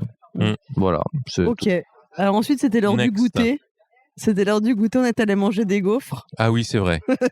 J'avoue, voilà, là aussi, j'ai insisté pour qu'on ait joué. Je crois qu'il y a un signe à suivre, c'est que quand tu insistes pour qu'on joue à des jeux, il vaut mieux ne pas y aller. Oui, je pense aussi. Je vais arrêter de vous dire vraiment. On a joué à Waffle Time. Donc, un jeu de Maxime Demeyer et qui est publié chez AEG. Alors, c'est un jeu dans lequel on va devoir poser des fruits sur une sorte de grille qui représente notre gaufre. On peut mettre de la crème, et puis alors, selon les fruits, alors si je mets des fraises, les fraises, elles marquent des points comme ci, et puis les myrtilles, elles marquent des points comme ça. À part te faire réviser tes fruits en anglais, c'est tout ce que ça avait vraiment comme intérêt. C'est ça. Et puis parfois, si tu fais des combinaisons, il faut mettre du sirop, et puis ça te fait des points. Et après, tu peux mettre du beurre, et ça te fait encore plus de points. C'est genre de puzzle, c'est des puzzle games en fait. Un peu. C'est absolument c'est un puzzle game qui est pas trop prise de tête, honnêtement, qui a le mérite d'être très court parce que tu fais juste 8 tours. Mais voilà, ça a beau être une gaufre avec de la crème, des fruits, tout ça, j'ai trouvé que ça n'avait pas beaucoup de goût. Ça n'avait pas de saveur, non, j'avoue, c'était quelconque au possible. Arrêtez de faire des jeux comme ça. Il y en a des puzzle games, il y en a déjà plein qui existent. Franchement, on a notre dose pour faire des trucs aussi fadas, c'est impressionnant, quoi. On a vu ça 1000 fois, quoi. Et il y a aucune originalité. Et à part le thème, il y a rien d'original. La gaufre devait sûrement avoir bon goût, mais le jeu en lui-même, oui, fadas, on va dire. Ouais, ce serait sorti il y a 5 ans, ça aurait été un jeu à cocher. Oui, c'est ça. Donc, au moins, ça aurait été moins cher. C'est ça. Ouais, parce que je suis sûr que c'est vendu cher en plus. Parce que ouais, il y a plein de matos, ces espèces de petites billes plates pour le sirop d'érable et tout. Alors effectivement, c'est très joli. Hein. Mais je pense qu'ils doivent le vendre au moins 30 €. Moi, je verrais bien 35 € pour ce jeu-là. Ouais, ce serait le tarif que je mettrais moi. Alors, moi, je l'achèterais pas, donc j'aurais mis 0. Mais en déstockage l'année prochaine. En tout cas, c'était pas bien, quoi. Enfin, c'est sans intérêt, vraiment. Non. Encore un truc qui fait de la surproduction. Non, pas vraiment de désagréable. J'ai pas passé un mauvais moment. C'était pas mais... un mauvais moment. C'était pas. Voilà. Non, c'était pas un J'ai mauvais encore moment gagné, comme sur ce catalogue. Ce qu'on faisait avait quand même encore un sens, Mhm. mais c'était tarte, quoi. Pour une gaufre, c'est Une gaufre, c'est un comble. pas de chance. Un jeu qui promet de se gaufrer. Comme ça, Ouais, voilà. on a fait le tour des blagues. Des blagues. Et ensuite, on est allé chez Allplay. On a fini la journée chez Allplay. Mais Oui. non, parce que c'était dans le hall 5. Hein. Eh oui. C'est la ça. 5e fois que je fais cette blague à Hammer. Je crois qu'il en peut plus. Et on a joué à River Valley Glassworks. Ouais, dont Sébastien est déjà un expert. Oui. Et donc, c'est un jeu de mystère. Adam Hill, Ben Pinchback et Matt Riddle. Et l'artiste, c'est Andrew Bosley. Ah bah oui, bien connu. Tiens. Et c'est un peu le vent dans les saules, le board game. On est des petites créatures de la rivière et on va récupérer des petites gemmes pour mettre dans notre petit tableau. Des petits morceaux de verre, ouais, Des c'est petits ça. morceaux de verre et Ouais, tout. c'est des morceaux de verre, c'est du verre flotté, je crois. Oui, c'est ça, ouais. Donc alors, c'est peut-être une fable sur la pollution des Ah, rivières ça, et les gens qui jettent leur je bouteille sais de pas. verre dans C'est la du rivière. plastique, en fait, ils sont pas Ouais. au courant. Toi, Sébastien, tu avais déjà joué sur BGA. Ouais, c'est ça j'avais déjà joué sur BGA et effectivement, du coup, on gagne un peu en temps de manipulation qui est un peu, un petit Relou. peu pénible là sur le jeu. Et Mhm. par contre, je viens de remarquer quelque chose. Là, du coup, c'est un jeu effectivement avec des petits morceaux de verre très jolis qui vaut une 40aine d'euros. En fait, c'est la réédition d'un jeu qui s'appelait Ecosphere, qui était un jeu de cartes qui était sorti chez Ori Games et chez Renegade. Effectivement, D'accord. genre, c'était un jeu à 15 ou 16 euros. Ils l'ont Mhm. ressorti du coup en version de luxe avec un plateau, des tuiles et des pions en verre à 40 euros. Ouais, et t'as même une version Deluxe à 70. Oui, J'ai- Deluxe, Avec Deluxe. un tapis en néoprène qui est moins pratique que le Qui est plateau moins en carton. Ouais, pratique c'est vrai. que le. Oui, ouais. faites attention. Bah, c'est ça, c'était Vous assez ne chiant devez avec pas avoir. le néoprène là, le truc puisqu'on fait glisser un peu comme dans Niagara et Ouais, ça m'a fait penser à ça m'a fait Niagara, penser ouais. à ça et en fait sauf que ça glisse pas du tout sur le néoprène. Bah écoutez, franchement, moi j'ai passé un super bon moment. C'était tout mignon. Les petits cristaux, ils étaient les petits bouts de verre, voilà, ils étaient mignons. Il y avait des petits meeples avec des petits animaux très mignons. J'ai presque failli acheter le jeu. Le week-end n'est pas fini, peut-être que tu vas craquer d'ici là. Mais moi, c'était cool, quoi. C'était pour finir la journée, c'était parfait. C'était très relax, j'ai Ouais. trouvé. J'ai trouvé que ça allait vite aussi parce que tu as une comment dire, tes paramètres de choix sont relativement réduits. Hein, ton tour est très très simple. Et puis oui, on a joué à 4 et franchement, on a joué très très très très rapidement. Ouais. Un bon petit jeu de collection, je dirais. Toi, ça, t'as bien aimé, toi aussi, ouais. Ouais, complètement. Typiquement sur BGA, j'y avais pas mal joué à deux. Effectivement, même à deux, du coup, ça tourne encore plus. C'est encore plus rythmé, justement, ce genre de jeu. On aime bien que les tours s'enchaînent très vite pour pouvoir faire des revanches. Et oui, c'est plaisant. J'irai pas jusqu'à l'acheter, mais effectivement, je passe des bons moments en y jouant. Je pense qu'on a fait le tour de notre première journée. On a fait le tour, effectivement. Alors, j'avoue qu'on va un peu vite, mais c'est parce que comme il y a 4 jours, bon, en vrai, 3 grosses journées, sinon on va faire une émission de 4 heures et ça va être ingérable pour le montage. Je sais pas si tu veux t'arrêter, il y a le classement du Fair Play qui est sorti. Ah, Le bah classement voilà. de la hype de Essen. Dis-nous. Donc après ce premier jour, les jeux qui sont en tête sont bien évidemment le merveilleux Bombbusters, qui est en Ouais. tête du classement, Chez Cocktail Games. chez Cocktail Games. Et Pegasus Spiele C'est pour ça, les il Allemands. y a les deux noms qui sont notés. Il y a Botanicus qui est juste derrière, chez Hansim Gluck, qui est sorti en France le mois dernier, je crois. C'est ça, ouais. En troisième, c'est Civolution, le jeu qui prend 4 tables et demie, le nouveau jeu de Stéphane Feld. Chez a Deep l'air Print, oufissime. ouais. Qui a l'air ouf, mais clairement pas un jeu à jouer sur salon. Il y a ensuite Die Blumenstrasse, qui est le titre allemand de Windmill Valley, qui est sorti il y a 2-3 semaines, pareil en Ouais. France. On enchaîne avec Dorf Romantique Sakura, la suite de Dorf Romantique. Mhm. Duck and Cover, le petit jeu des canards qui font coin-coin. Chez Captain Games. Hein, c'est ça. Il y avait quelqu'un dans une bassine sur un stand, c'était gênant. C'était surréel. Non, il était dans une bassine remplie de canards en plastique avec un chapeau avec un bonnet de bain sur la tête et la baignoire était intégrée dans la table en fait. C'était l'animateur qui était dans la baignoire pendant que les joueurs étaient autour en train de jouer. C'était assez On comprend pourquoi il est dans la lunaire, hein. Forcément, ça attire l'œil. Ouais. Il y a ensuite Harmony de chez Libellude. Mhm. Let's Go to Japan de chez AEG. Medium de chez Perdix Spiele. Rebelle Princesse, encore une fois, de chez Wonderwall Games. Roaring Twenties, un jeu de, je sais plus, mais d'un Ah. auteur connu. D'accord. Vous avez une partie de l'information. Ouais. Chez Deep Print Games, et enfin Aussi, Tausch Rausch, qui est le titre allemand de Stamp Swap, le nouveau jeu de chez Stonemaier Games. Ah oui, D'accord. oui, Voilà pour, le jeu de philatélie, c'est ça? Le jeu où on s'échange Waouh. des timbres. Exactement. J'ai envie de jouer à ça. Ça fait envie, Voilà hein. un thème qui me va droit au cœur. Donc voilà un petit peu pour le classement de cette première journée. Bon, des noms qui nous étonnent pas spécialement. Non, il y avait des jeux auxquels on s'attendait effectivement dans cette liste. Du coup, je pense qu'on a fait un bon tour d'horizon de notre première journée. Écoute, c'est déjà pas mal. Ah, hein. c'est pas mal, on a bien géré. Mhm. On verra demain si on est aussi frais et pimpant. On verra. On verra. Merci beaucoup à vous et puis Merci Paul Gara. Ouais, et juste après il y a la suite hein. Bien sûr, tout de suite. Après le jingle. Who are we? A state of mind. Funky with the rhymes, are positively inclined. And the tailor of the wax got the tracks that's refined. One of a kind. Sit back and recline.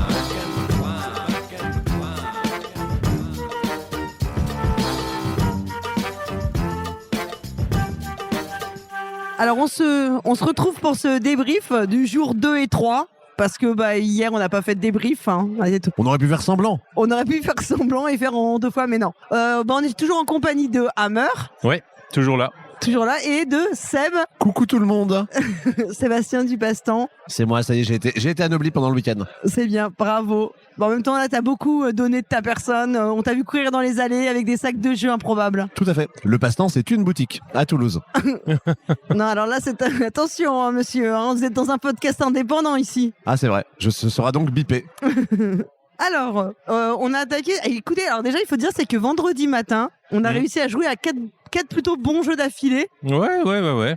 Et on était vachement contents, ça va, vraiment. Ouais. Et on a démarré par un jeu, mais c'est pour ça qu'on vient à Essen. C'est pour découvrir des jeux qui viennent de l'autre bout du monde, qu'on n'a jamais l'occasion de jouer quand on est chez nous. Enfin, vraiment, c'est le premier jeu qu'on a fait de cette journée. Vraiment, les gens courent dans le salon pour aller jouer aux jeux qu'ils ne peuvent pas jouer. Et nous, on est allé jouer à Festival, de Grégory Grard chez Scorpion Masqué. voilà, exactement, illustré par Mélodie Leblond. Donc c'est un jeu C'est un jeu avec une grille. avec une grille, ça c'était, voilà, il fallait le dire quand même, dans lequel en fait on va récupérer des tuiles. Oui, On va c'est pouvoir prendre, en fait, on a une pile de tuiles qu'on partage avec chacun de nos voisins. ça. Mhm. Et donc, on va se servir dans l'une des 2 piles. La partie s'arrête quand une des piles sera terminée. Et en fait, on va devoir faire des motifs. Oui, c'est ça. Le thème, c'est les feux d'artifice. Et on va donc choisir des motifs de feux d'artifice et des couleurs pour faire en fait des contrats qui nous rapporteront des points. Et puis, selon la couleur qu'on a, on va aussi marquer des points en fonction de couleur. Alors, c'est pas du tout révolutionnaire. C'est un... Ah non, on a déjà vu ce sur le genre de papier, choses, c'est un jeu qu'on a déjà vu plein de fois. Et pourtant, ça fonctionne super bien. Moi, j'ai passé un très bon moment. Oui, mais pareil, c'est pas sur l'originalité du Non, jeu que. c'est exactement. C'est pas sur l'originalité, c'est plutôt sur l'ambiance que ça procure en fait en y jouant. Ça fait partie de ces jeux qu'on dit un peu chill, c'est-à-dire qu'il y a le petit côté très satisfaisant de faire ses motifs. On peut aussi écraser, poser des tuiles les unes sur les autres. Ouais. Donc une fois qu'on a fait le contrat, on peut rechanger sa grille. Moi, j'ai vraiment passé un très bon moment. Il y a le petit côté frustration aussi, parce que donc du coup, tu as toujours le choix entre 2 tuiles, une à gauche, une à droite. Et tu te dis, bon, celle-là, elle m'intéresse vraiment pas. Là, quand est-ce que mon voisin va la prendre, là, que je vois ce qu'il y a en dessous, quoi. Et de la même manière, tu peux aussi regarder ce que fait ton voisin pour essayer de voir à quel moment il est opportun de ne pas lui laisser une tuile. Si toi, t'es pas trop décidé, t'as moins d'enjeux à prendre une tuile spécifique. Donc, il y a quand même ce petit feeling et je trouve que la super bonne idée du jeu, en fait, ce qui fait sa petite saveur, c'est vraiment cette prise en deux tuiles, deux pièges possibles, quoi. Ouais, si vous y avez joué, c'est vraiment le même système qu'il y a dans Seven Wonders Architect. Oui. Pour que vous puissiez vous projeter, donc pas avec des cartes, mais avec des tuiles. Sauf que Seven Wonders Architect, c'était pas terrible. Ouais. J'avoue que moi, Festival, ça m'a laissé un peu sur le côté, enfin, ça me laisse un peu indifférent. C'est-à-dire que j'aime bien faire quelques parties, mais j'en fais vraiment pas une folie. Je dirais pas non si on me le propose. Bah, typiquement, hier matin, on y a joué alors que j'en avais déjà fait quelques parties avant. Mais je pense que j'en ferai jamais une de moi-même. Dans le genre de jeu d'agencement, je lui préférais peut-être un Himalaya ou un Acropolis, on va dire, pour ce même format de partie. Lui est encore beaucoup plus simple que ces jeux-là. Oui, parce que c'est moins le sentiment du mini-euro quand même, je trouve. Là, c'est des contrats et c'est des contrats à faire et que t'as pas ce scoring par type de trucs différents que moi qui commence parfois à me fatiguer. Ouais, les jeux de collection, c'est un peu difficile des fois. Et en fait aussi, moi je trouve que le visuel du jeu fonctionne super bien. Je trouve la couve très jolie et pas du tout. C'est pas du tout ce qu'on a l'habitude de voir. En fait, il y a une originalité dans la couve et dans les. Oui, il y a un fond noir. Ouais. Un fond noir et puis C'est juste donc les feux d'artifice en fait, quoi. On dirait un dessin à la craie un petit peu. Moi, ça m'évoque. Alors, je vais faire une référence qu'il parlera peut-être à 2 personnes. Je sais plus son prénom. Il s'appelait Blanchard, je crois. Un mec qui venait au plus grand cabaret du monde pour faire des portraits Vous avez jamais vu ça? Ah oui. Il y avait un grand tableau noir, il faisait des portraits avec des craies ou je sais Ouais. plus exactement quelle matière il utilisait. Ouais. Et des fois, il faisait un truc à l'envers, il retournait, ça faisait genre Johnny Hallyday. Ok. C'est la D'accord. référence absurde. Bah, voilà. Mais en tout cas, moi je trouve que les visuels sont assez élégants et originaux et ça cadre très bien avec le jeu. Donc plutôt vraiment un bon. Moi j'y avais joué sur VG1, mais c'est pas du tout la même sensation. Il n'y a pas le même plaisir de toute façon. Mais enfin voilà, pour moi c'est un jeu super agréable qui m'a beaucoup plu. Ensuite, on a été chez le meilleur stand. Amigo. Un meilleur ouais. stand. Parce que voilà, il faut dire, c'est un stand qui est complètement fermé. On rentre. Ils font enfin, je veux dire, ils filtrent l'entrée, c'est-à-dire qu'on rentre que quand il y a vraiment de tu la rentres place. un peu comme dans un restaurant. Oui. On dit attendez, vous voulez une table pour combien? Voilà, et puis c'est voilà, ça. on te file une table. Et ce qui est très agréable, c'est que une fois que tu as une table, tu peux aller emprunter les jeux qu'ils présentent, quoi. Et puis quelqu'un vient te les expliquer. Et puis tu peux rester là et essayer On a tous les presque, jeux. Et surtout, il n'y a pas des gens qui sont là en train de rôder autour des tables. C'est une espèce de cocon. petite oasis là. Ouais. Et franchement, le principe est super agréable. Je pense que ça s'y prête aussi par le fait que C'est des jeux assez courts. Amigo, voilà, c'est des parties courtes. Même si tu fais 2-3 jeux d'affilée, voilà, t'es resté une demi-heure, 3/4 d'heure. Ouais. Donc ils peuvent se permettre d'organiser ça comme on a ça. presque l'impression qu'ils vont venir avec la carte des consommations, tu sais. Ouais, c'est un peu Voilà. ça, ouais. Alors on a joué d'abord à Boitezuk. Boitezuk, ouais, c'est ça. Ouais. C'est un petit jeu de dés dans lequel on va faire des cases dans des rues. Il y a plusieurs rues et on va avoir une difficulté croissante. Il faut faire dépasser certaines valeurs avec des dés de couleur et tout. Ouais. À chaque fois, quand on gagne la carte, quand on y arrive, la carte, elle apporte souvent soit un dé en plus, soit une possibilité de faire une relance. Moi, j'ai trouvé ça super sympa. Ouais, un petit jeu de dés sympa, assez immédiat, quoi. Assez immédiat, aussi, quoi. exactement. Avec un mini effet engine building, parce que les cartes que tu gagnes au fur et à mesure, elles te donnent des bonus. Ouais. Donc évidemment, c'est ça qui va te permettre d'aller plus facilement faire les combinaisons qui te rapportent Oui, c'est plus pas de que ça te points donne après. un dé en plus, c'est que ça te fait un +1 sur tes dés d'une certaine Ouais, couleur. c'est C'est plutôt ça, ouais. Ouais, c'est vraiment cette partie-là. Le jeu pourrait être très très naze, mais vraiment cette partie-là ajoute pas grand-chose en termes de règles, mais vraiment, je pense que c'est ce qui fait que le jeu fonctionne. Et un truc qui est très rigolo, c'est que à chaque manche, ça se joue en 2 tours, c'est-à-dire qu'on va sélectionner une carte, un objectif qu'on a envie d'essayer de valider, Ouais. et en fait tout le monde va le faire, et ensuite on va donc chacun notre tour essayer de valider notre mission. Et si je la valide et que plusieurs personnes se sont mis dessus, les autres vont descendre d'un cran, donc en gros vont changer de mission, donc déjà peut-être auront pas les bonnes couleurs qui les intéressent en fonction de leur bonus, et surtout vont tomber sur des cartes qui sont beaucoup moins intéressantes en Ouais. termes de points. Ouais. Donc en fait le blocage est pas violent directement, mais vraiment on a quand même pas mal râlé quand on était plusieurs à essayer de faire la même mission. Ouais, Ouais, clairement, ça queen un peu. Ouais. Ouais, et c'est vrai que c'est ça qui ajoute aussi un peu le sel du jeu, c'est que même si on se positionne, on peut avoir de l'imprévu, donc il faudra faire avec. Alors on a continué avec un jeu qui s'appelle Three Chapters. Alors oui, c'est le titre allemand, Three Voilà. Chapters, alors Et que le titre français, c'est... C'est Once Upon a Draft, encore vraiment le génie des traductions françaises qui décident de prendre un titre qui déjà est un titre en anglais Ouais. et on peut le remplacer par un autre titre anglais. Voilà. Alors moi j'avoue que quand on a commencé l'explication des règles que tu nous as faites, Seb, Parce que c'est un jeu que j'avais déjà joué à Toulouse, Voilà. je connaissais déjà. t'as commencé par nous dire qu'on allait faire du draft et puis qu'après on allait avoir des cartes. C'était un jeu de pli en fait. On allait drafter des cartes. Puis qu'en plus il y avait des effets sur les cartes et qu'à la fin on allait faire un petit tableau et qu'on allait tout faire. J'avais l'impression de jouer à un jeu de draft à Fantasy Realms, à du Ouais. pli, à tout en même temps. Et je me suis dit putain ça y est, ça va être un cauchemar. Et c'est une très bonne description, c'est vraiment Fantasy Realms, le jeu de pli, c'est exactement ça. C'est Fantasy Realms, le jeu de pli, le jeu de draft Ouais. et le jeu de combo. À 2, non pas à 2. Voilà. Mais moi je trouve ça vraiment très très bien et Oui. moi j'étais un peu enthousiaste dessus en vous montrant ça, je me dis putain j'ai vraiment envie que vous y jouiez. On y a joué en allemand, parce qu'il y a des cartes avec des petits effets mais c'est en allemand donc on s'est fait un petit brief avant sur le vocabulaire. Et du coup qu'est-ce que vous en avez pensé? Eh ben écoute, contre toute attente, tous ces trucs qui pourraient sur le papier quand tu les vois tous ensemble, tu te dis waouh ça va être horrible. Et ben en fait ça s'imbrique super bien. Ah ouais, moi franchement c'est une très bonne surprise. Hein. Ouais. D'ailleurs je l'ai pris, voilà, je l'ai acheté juste après qu'on y ait joué. J'ai vraiment bien aimé ce mélange quoi. Et pourtant sur le papier, si tu me dis ouais on mélange ça et ça, je me dis oh là là là là comment ça va C'est un peu comme si on disait on va quoi. manger une pizza, un kebab, des frites et puis un tacos. Et en fait non pas du c'est tout, super bon. pas du tout. Et il faut pas se cantonner à la description, faut vraiment y jouer. J'ai vraiment bien aimé la sensation quoi. Ouais, les sensations de jeu ne sont pas celles que tu t'imagines en lisant juste les règles. Non c'est vrai. Et ce que j'aime beaucoup, c'est ce que j'avais bien aimé dans Mind Up aussi, c'est que la règle de base, c'est-à-dire ce qui permet de démarrer une première partie, n'est pas si compliqué que ça, et on peut y mettre un peu le niveau d'implication qu'on veut. C'est-à-dire que si je veux y jouer de façon très simple en disant je prends des cartes qui ont des grosses valeurs, je vais gagner des plis, je peux le faire, je vais marquer des points, je vais quand même réussir à jouer un petit peu. Après, si je commence à penser aux effets des cartes, pour essayer de construire quelque chose de cohérent, je vais avoir un effet en plus. Et après, pendant la manche, si je suis en train de me dire je vais jouer ça maintenant parce en toute logique, lui va jouer telle autre carte et ça va comboter avec la mienne, on a moyen comme ça d'avoir un peu plus de niveau de réflexion, un peu de guessing. Ouais, tout Et à c'est ça fait. que le jeu, je pense que le jeu est vraiment beaucoup plus profond que ce qu'il peut laisser penser dès la première partie. Ouais, Tout à puis disons-le, il y a des effets de combo, mais les combos, elles sont super simples à comprendre. Oui. Même en allemand, vous en conviendrez. Donc du coup, ça fait pas un jeu vraiment super compliqué à aborder, quoi. Non. Et Tout à puis le fait. jeu est magnifique. Oui, Ça représente très les personnages joli. de contes de fées, le style visuel. Je crois que c'était la personne qui a illustré, c'est son premier jeu illustré. Ouais. Et vraiment, ça a un look qu'on n'a jamais trop vu, enfin, qui ressemble pas à d'autres. Bah, ça, Et- ça fait penser un peu à Gingerbread House, au visuel de Gingerbread House un peu. Ah oui, d'accord, ok, effectivement. Le qui était aussi trait, conte de le fées. trait est différent, je crois. Le trait De- est différent, de mais c'est un mémoire, peu le les- même style. De mémoire, l'illustrateur, c'est Yann Bitakis ou un truc comme ça. Alors, donc Once Upon a Draft, c'est un jeu de Joe Hoot Joe Hout, et ouais, c'est Yann ça, ouais. Biltakis, exactement, c'est tout à fait ça. Hmm. Et puis Zoop, parce qu'on l'a pas dit, je vais vous redonner ça.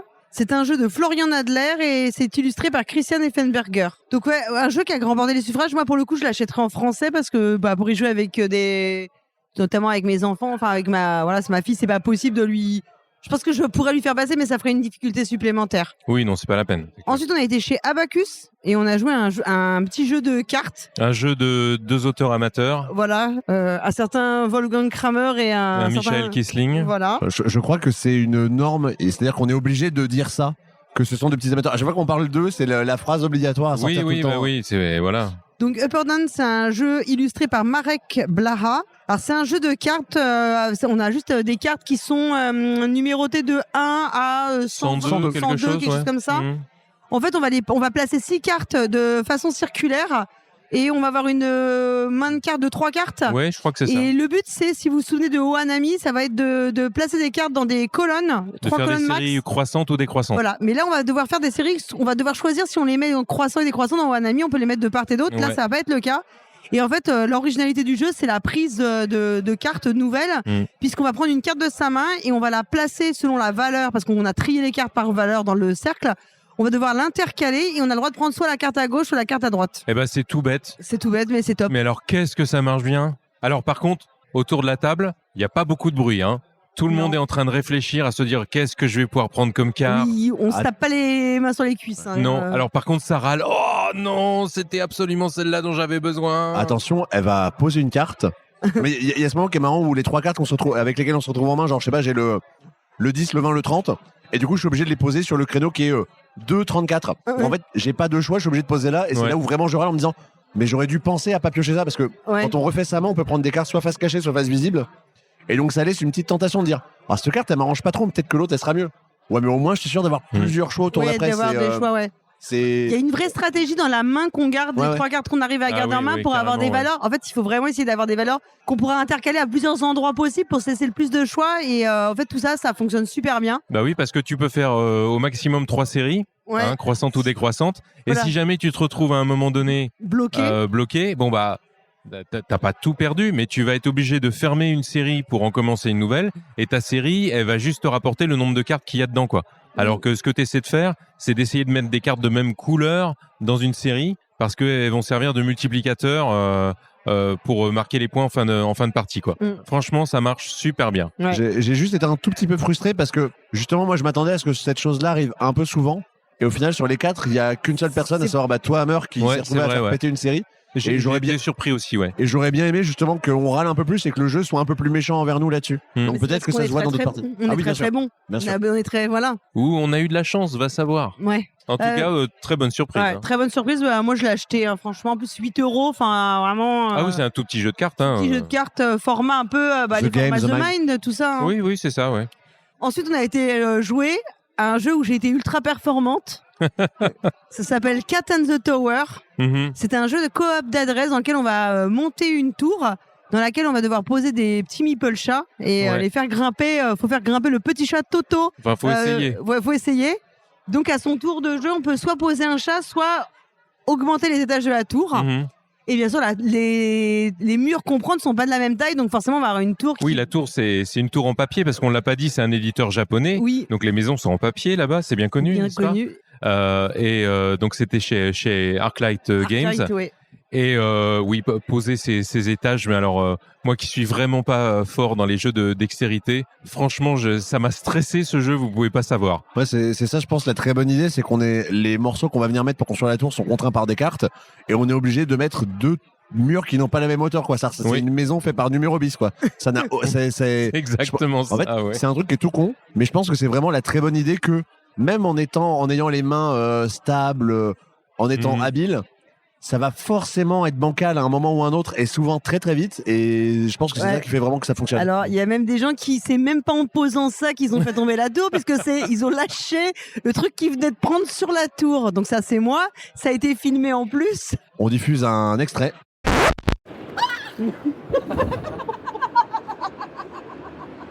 Je savais que ce serait moi. Et en plus, c'est très très joli. Ouais, Oui. la Il y couverture a est des magnifique. petits chats, vraiment adorable. C'est un jeu de Masakatsu Takizawa, illustré par Namiki. Et bon, la petite histoire, parce que ça, on l'a su par Iso Brednik, le thème d'origine du jeu, c'était pas du tout les chats, Mhm. c'était l'alphabet judaïque, et c'était la tour de Babel. Oui, Je pense que c'est un peu moins marketing que les petits chatons. sans doute. Voilà, mais je trouve ça amusant comme L'illustration sur la boîte est magnifique. la couve est magnifique. Ouais, très très belle. Ensuite, on a été jouer à un jeu assez catastrophique. Ah, le bon navet du salon. Lequel? Celui-là, Alors en fait, on dit qu'on y a joué, mais c'était en fait une démo qu'on a eue plus précisément. Donc c'était chez À la Foire de Paris, c'est un jeu à la Foire de Paris. Ouais, c'est ça. Et donc on est allé jouer à un jeu qui s'appelle Silly Séance sur le thème de la divination. Et en fait, bon, c'est un animateur qui nous a fait la démo très très vite avec un petit scénario où il y a 6 cartes. En fait, on va devoir chacun prendre une carte de cette série. Il y a une image dessus et grosso modo, ça raconte une séquence et on va chacun devoir décrire notre image et simplement avec la description de l'image, on va devoir essayer de reconstituer l'ordre chronologique. Alors, ce qu'il faut dire, c'est que, en fait, l'animateur a joué avec nous. Du coup, on a joué tous en anglais, alors que nous, c'est pas notre langue maternelle. Et l'animateur qui faisait donc animation sur animation du tuto, lui évidemment, les 6 cartes, il les connaît par cœur. En vrai, on n'a même pas tellement eu le temps de réfléchir que c'est lui qui nous disait dans quel ordre mettre les cartes. Et à la fin, il a dit on a gagné, c'est génial. Et bon. Voilà, merci et au suivant. C'est comme si vous avez un épisode de Sherlock Holmes ou quelque chose comme ça, où d'un seul coup, quelqu'un arrive et se met à dire au fait, il n'y a pas des cheveux bruns sur la scène de crime parce que là, votre suspect, il est blond quand même, il y a un petit problème, non? Au revoir, salut. Et du coup, il donne la solution. Alors, le jeu est pas terrible et je pense que les conditions dans lesquelles on l'a découvert étaient vraiment pas optimales. Non. Illustré probablement par de l'IA en plus, donc c'était en plus de ça pas super joli. La couve est particulièrement hideuse. Alors j'ai vérifié, non, il y a un nom d'artiste derrière. Ouais, Vera Elisi, on voilà. la salue. Je pense qu'elle sera heureuse de savoir qu'on l'a prise pour une IA. Voilà. Désolé. D'ailleurs, je pense qu'on peut en profiter pour rappeler à celles et ceux qui sont pas forcément familiers des salons, des festivals comme ça, que quand vous découvrez des jeux, la façon dont vous l'explique et la façon dont vous le découvrez peut avoir une influence considérable sur la première impression que vous allez avoir. Voilà, c'est dans une petite tente et tout. Je pense jamais on y rejouera de notre vie. Non, c'est clair que celui-là, c'est... Mais il y en a plein d'autres, donc c'est pas grave. Et celui qui suit est pas non plus au top. On a joué à Nocturne chez AEG. Ah oui, ah là là. Alors c'est très joli parce que c'est illustré par Beth Sobel. Et c'est un jeu de David Yedzi. Si je me rappelle bien de son nom, c'est son premier jeu édité de mémoire. Mais c'est pas celui-là qui flague comme par la même équipe que... Non, ça c'était l'autre Waffle Time qui était flagué comme... Non, je me demande si Nocturne c'est pas aussi signé par Flatout Games. C'est ça. On l'a joué chez AEG, mais c'est un jeu de Flatout Games à la base, qui est l'éditeur de Cascadia, Calico, récemment de Redac Chef. On retrouve ce même format de boîte. Cette règle avec des variantes proposées à l'intérieur et des illustrations magnifiques comme à chaque fois. Voilà. Sauf que le jeu, alors c'est un jeu dans lequel on va devoir récupérer des tuiles avec un système d'enchères qui se joue avec on va poser des jetons de valeur, on doit toujours placer en adjacence parce qu'on a posé les tuiles, on fait une sorte de C'est pas un carré, c'est un rectangle. Non, on a une grille de 5 par 4, quoi, Voilà, de c'est 20 ça. tuiles, ouais. Et donc, c'est quelqu'un va placer son premier jeton avec une valeur et ceux qui veulent enchérir doivent poser un jeton de valeur supérieure de façon adjacente et ainsi de suite jusqu'à ce que quelqu'un passe, enfin que tout le monde est passé et tout. Et ça se joue en 2 manches et en gros la première, enfin à part un petit truc où on arrive à améliorer un jeton, la première et la deuxième manche n'ont aucune différence. Donc, il y a juste non, pas voilà, grand-chose. on récupère juste un jeton plus fort. C'est ennuyant au possible. Moi, j'ai trouvé ça vraiment. Et on a joué que 40 minutes, donc c'était même pas très long, mais effectivement, ça paraissait long. Ça paraissait Non. super long. Et puis, au final, c'est un jeu de collection avec des tuiles qui vont scorer de manière différente, suivant que t'en as 2, t'en as 3, suivant que t'en as plusieurs du même type, enfin, etc. Et Voilà. ce que j'ai trouvé triste, c'est parce que moi, j'aime beaucoup les jeux d'enchères et je trouve qu'on retrouve rien du sel des jeux d'enchères. Non. Il y a pas tout le côté guessing, enfin, tu vois, d'appréciation de ce qu'on vont faire les autres. Là, c'est parce qu'en fait, on voit ce que peuvent miser les autres. Donc, il y a un côté comme, je sais pas, je trouve que c'est presque trop froid pour un jeu d'enchères. En fait, il y a pas le côté très vivant et humain que t'as dans les jeux d'enchères habituellement. Là, je trouve que c'est très froid finalement. Ouais, c'est un peu Azul qui a couché avec un jeu d'enchères.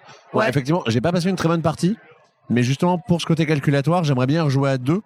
Parce que justement, je pense qu'il y a peut-être un potentiel là-dessus. Et moi, par contre, le truc qui me pose vraiment problème, c'est qu'effectivement, il y a une mécanique qui peut être plutôt chouette et un peu originale, mais c'est le fait que ce soit juste pour faire un jeu de collection derrière. Ouais. Arrêtez de faire ça, trouver d'autres buts à vos jeux que de juste collectionner des choses et marquer des points. Est-ce que vous aviez d'autres jeux, vous, le vendredi? Alors vendredi, moi, le dernier jeu de la journée de vendredi, j'ai joué avec Julien à un petit jeu pour 2 chez Combo Games, qui est un éditeur espagnol de Albacete. Et ils avaient 2 jeux sur le salon, Neko Syndicate et Keyframes.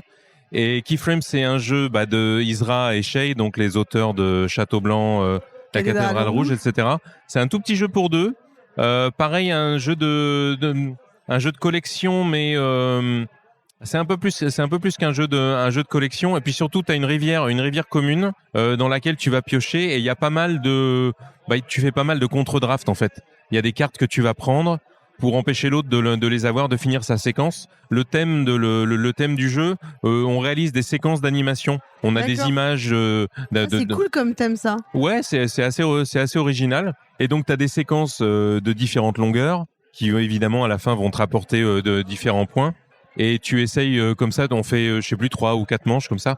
On va vider le paquet de cartes, grosso modo, quoi. Et donc, tu mises, t'as des cartes dans la main, tu les mises, et ça va te donner, si tu as la carte la plus forte, le choix dans la rivière de cartes. La carte que tu as mise, tu la mets dans la rivière, donc ça peut très bien être la carte que tu reprends, ou tu la mets à disposition de l'autre, quoi. Puis tu vois évidemment ce que l'autre est en train de faire. J'ai pas trouvé ça super original, mais j'ai trouvé ça très très rapide, très nerveux. Et ça a bien plu à Julien, on l'a pris, c'est un peu comme tous les jeux des mêmes auteurs. Je trouve qu'ils ils font souvent des bons jeux à partir de mécaniques déjà connues, qui ont été bien travaillées déjà, mais ils arrivent à agencer de manière à ce que ça rende le jeu fun, quoi, et bien joué. Là, je pense que c'est surtout le fait que ça se limite à un jeu à 2 joueurs. Il me semble que ça se joue à 3 et à 4 aussi. Ouais, il y a des moyens à 3 et 4, mais franchement, honnêtement, ça a l'air bien. Ils ont l'air d'avoir bien trouvé un moyen. Mais je trouve je pense que à 2, c'est vraiment la meilleure config. La meilleure configuration. Donc, une découverte sympathique. Okay. Encore une fois, pas le jeu du siècle, hein, ça m'a pas époustouflé, mais j'ai trouvé ça agréable. Je pense qu'on a fini pour le vendredi. Oui. On peut. Pour vendredi, moi, c'est bon. Ok, donc on peut passer au samedi. Alors moi j'ai fait 3 jeux illustrés par Saibepou. C'est le samedi matin. On en a joué à 2 justement ce soir au restaurant. On a rattrapé notre retard. Voilà, donc on va pouvoir on va en parler tous les uns après les autres. Alors c'est les petits jeux chez Allplay. Hein. Oui. Alors le premier c'est Rainbow, c'est un jeu de Mito Suzuki. C'est un jeu dans lequel on va pouvoir poser des cartes. On a des cartes avec des valeurs. Je peux poser une carte, mais je peux poser 2 cartes avec de valeurs identiques, ou 3 cartes ou 4 cartes. Le but, c'est en fait, on a d'autres cartes qui sont posées au milieu de la table. Celui qui gagne va prendre la carte qui a le plus de points, en toute logique. Et puis, les cartes qu'on a jouées deviennent les points de la prochaine manche. D'accord. Sachant que si, par exemple, j'ai joué 2 cartes, c'est les 2 cartes qui seront mis en jeu. En revanche, si j'ai joué 3 cartes, on va s'arrêter quand même à 2 cartes à chaque fois. Et avec vraiment, moi j'ai trouvé ça sans intérêt, vraiment très plat. j'ai vraiment aucune envie d'y rejouer. J'ai trouvé ça dénué vraiment de tout intérêt, quoi. Sébastien a l'air défait. Ouais, j'y ai pas joué encore à celui-là malheureusement, mais effectivement il me fait très très envie. Justement ce côté un peu très très réduit, je crois que les cartes vont que de 1 à 6, on est vraiment sur une épure. Contrairement à Sears Catalog dont on parlait un peu plus tôt dans le débrief, en termes de jeu d'épaule, on est sur un truc qui est très épuré, avec un système un peu à la Mind-Up en termes de récupération de cartes. Moi ça me fait méga envie, j'espère que je vais aimer et que je pourrais te contredire. Ensuite j'ai joué à Panda Panda et ça c'est un jeu de Kaya Miyano. Ouais, l'auteur de Trio. Voilà, donc dans Panda Panda, ce qui va se passer, c'est qu'on va devoir faire des combinaisons de cartes. Donc c'est des cartes qui n'ont pas de valeur mais des lettres. Donc il y a des A, des B, et ça va jusqu'à G. Et donc en fait on va essayer de récupérer les cartes en main pour faire soit A, B, C, D, E, F, G. Donc ça c'est la meilleure combinaison. Je crois que il y a une combinaison de 7 cartes. Ouais, ou bien mais t'en as plein d'autres il y en a plein d'autres, mais c'est bien. Par exemple, il y en a une, il faut 4 A et 3 B. Il y en a une, c'est une combinaison de 2 cartes. Oui, et évidemment, les différentes lettres ne sont pas présentes avec la même fréquence dans le paquet, quoi. Exactement. Et en fait, à son tour de jeu, c'est soit je pioche une carte, soit j'en défausse une, parce que selon la combinaison que je vais faire, je vais peut-être avoir besoin de virer des cartes. Dans d'autres, il va falloir que j'essaye d'en récupérer. Et quand on défausse un A, alors déjà, quand on défausse un A, on va passer à nos voisins. C'est ça, tu es obligé de passer une carte à ton voisin de gauche. Ouais. Alors en fait, il a fait Kaya Miyano, il a fait aussi un jeu qui s'appelle Dog Poker, qui ressemble énormément à celui-là. C'est la reprise de Cat Poker, en fait. Ah oui, parce que le twist du jeu, c'est que quand tu fais ta combinaison, au début de ton tour, ça revient avec toi, que tu as ta combinaison en main, tu dois faire Panda Panda. Ouais, oui, voilà. Mais pour le coup, c'est que Panda Panda, en fait, c'est la réédition justement de 4 Poker. 4 Poker, qui on va dire le premier. Et ensuite, il a fait Dog Poker qui en découlait. Mais justement, c'est pour ça la ressemblance, c'est que ça vient du même endroit. Moi, j'ai bien aimé le côté de je défausse ou je repioche. Je trouvais ça assez marrant comme équilibre. C'est clairement pas le jeu du siècle, hein. Enfin, c'est très dispensable, hein. Non, moi j'ai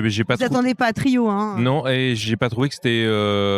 J'ai pas trouvé que c'était super maîtrisable, même si je pense que c'est pas le but non plus. Le but c'est que ce soit un petit peu chaotique.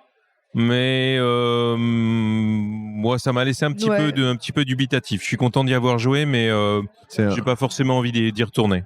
Okay. À titre perso, pour l'instant, j'en ai fait 4 ou 5 parties. Et pour l'instant, effectivement, j'aime bien, mais j'ai l'impression que le jeu me résiste un peu. C'est-à-dire que j'ai l'impression qu'il y a une stratégie, une façon de bien jouer, mais je l'ai pas encore remarqué. En fait, le truc qui est très frustrant, c'est que, par exemple, on disait qu'il y avait des combinaisons de 2 cartes. Il faut que j'ai exactement 2 cartes dans ma main pour que ça fonctionne. Si j'ai des cartes en trop, ça marche pas. Et donc, moi, je compare ça à faire un petit peu un Rubik's Cube quand on n'a pas la méthode. C'est-à-dire qu'on bidouille, on fait des trucs, on défausse des cartes, on en pioche. On arrive à faire une phase, trop bien, j'arrive à faire ma combinaison. Je suis pas très loin. Il me manque une carte. Et dans un Rubik's Cube, quand on a fait une phase sans avoir la méthode, dès l'instant qu'on bouge quelque chose pour essayer de faire la deuxième, on casse tout. Et j'ai l'impression que c'est un petit peu ça, genre faut réussir à arriver à l'objectif, mais en trouvant une espèce de chemin détourné. J'ai pas encore trouvé ce chemin détourné. J'ai l'impression que le jeu veut proposer ça, mais j'ai pas encore réussi à trouver le truc. Le comment faire, ouais. Moi, je pense que t'as bien résumé. C'est vraiment la sensation que j'ai eue aussi. Hein. Alors moi, après, j'ai joué à Ferry. Alors ça, c'est un jeu de Mathieu. Le jeu est absolument magnifique. Vraiment splendide, les illustrations sont particulièrement belles et en plus il y a des cartes spéciales qui ont un petit côté doré, enfin vraiment c'est super joli. Alors c'est un jeu dans lequel on va avoir une carte qui va être posée.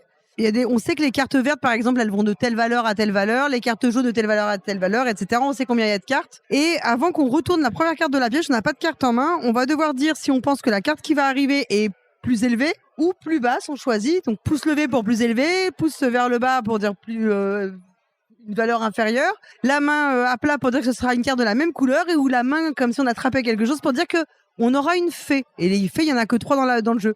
Et en fonction de ce qu'on a fait, on va marquer des points. Le jeu est pas terrible, franchement, c'est vraiment. Malgré tout, moi j'ai vraiment super bien aimé la partie. Je pense que c'est vraiment ludiquement c'est mince comme du papier de cigarette, mais j'ai passé un super bon moment. Je pense que le charme des cartes fait beaucoup et ça m'a beaucoup plu. Alors que je pense que c'est pas très bon. S'il y a un truc qui est horrible par contre, c'est que pour marquer ses points, on doit tenir une petite carte dans la main et on met son doigt sur la case sur laquelle on a le point. Et là, je vous explique pas, je pense que le nombre d'erreurs qui doivent survenir. Et ça permet de conclure les parties un petit peu plus vite. Ouais, voilà, exactement. Dans cette collection, du coup, est-ce que tu as joué au 4e qui s'appelle Prey ? Non, parce qu'on en a dit beaucoup de mal. Nous, on y a joué ce soir en attendant notre plat au resto. Et en gros, Prey, donc c'est aussi illustré par Saïd Bepou. Et c'est un jeu de pli et c'est vraiment une épure de jeu de pli.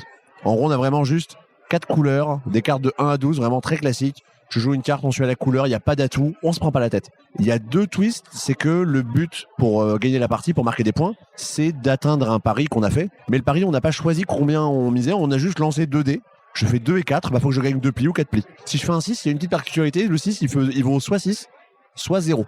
Donc Ok. ça me donne un peu plus de possibilités. Et derrière, on joue des plis de façon extrêmement classique. Il y a juste un twist, c'est qu'en fait, au milieu de la partie, quand on a joué 6 plis sur les 12, on va retourner nos cartes à l'envers, on va les retourner dans notre main.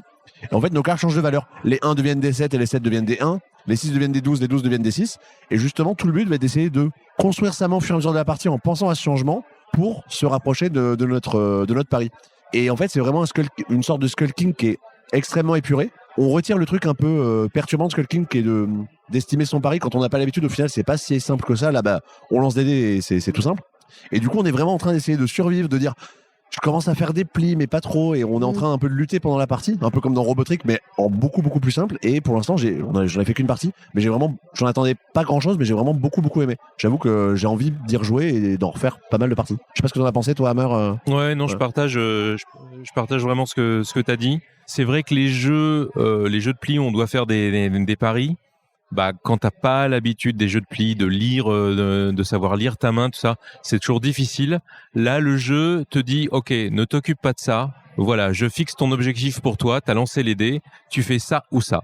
Et donc, tu vas essayer d'atteindre ça avec ta main. Et le twist de retourner les cartes effectivement et qu'elles changent de valeur, j'ai vraiment bien aimé. Petit jeu de plis, très simple parce que de toute façon on compte même pas les points, il suffit de gagner 2 manches, c'est-à-dire de réussir 2 fois son pari et tu gagnes la partie.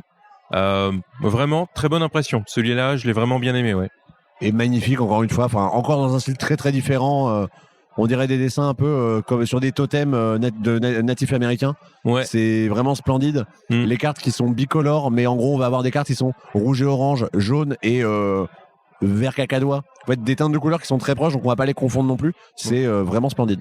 Vous avez joué, alors Hammer, avec Julien, vous avez joué à Alors ce matin, on a commencé par Sur les traces de Marie Curie, donc chez Sorryware French. Ouais. Donc c'est un jeu de Florian Fay, si je ne dis pas de bêtises. Ouais, dont on avait parlé, je pense, à Cannes avec. Alors Elodie n'avait pas joué, mais on avait fait le débrief de Cannes avec Elodie, on en avait parlé. Toi, est-ce que ça vous a plu du coup ? Alors moi, ça m'intéressait d'y jouer parce que j'avais vraiment bien aimé Sur les traces de Darwin. Vraiment autour de moi, tout le monde l'a apprécié. Et comme ils ont l'air de commencer une série.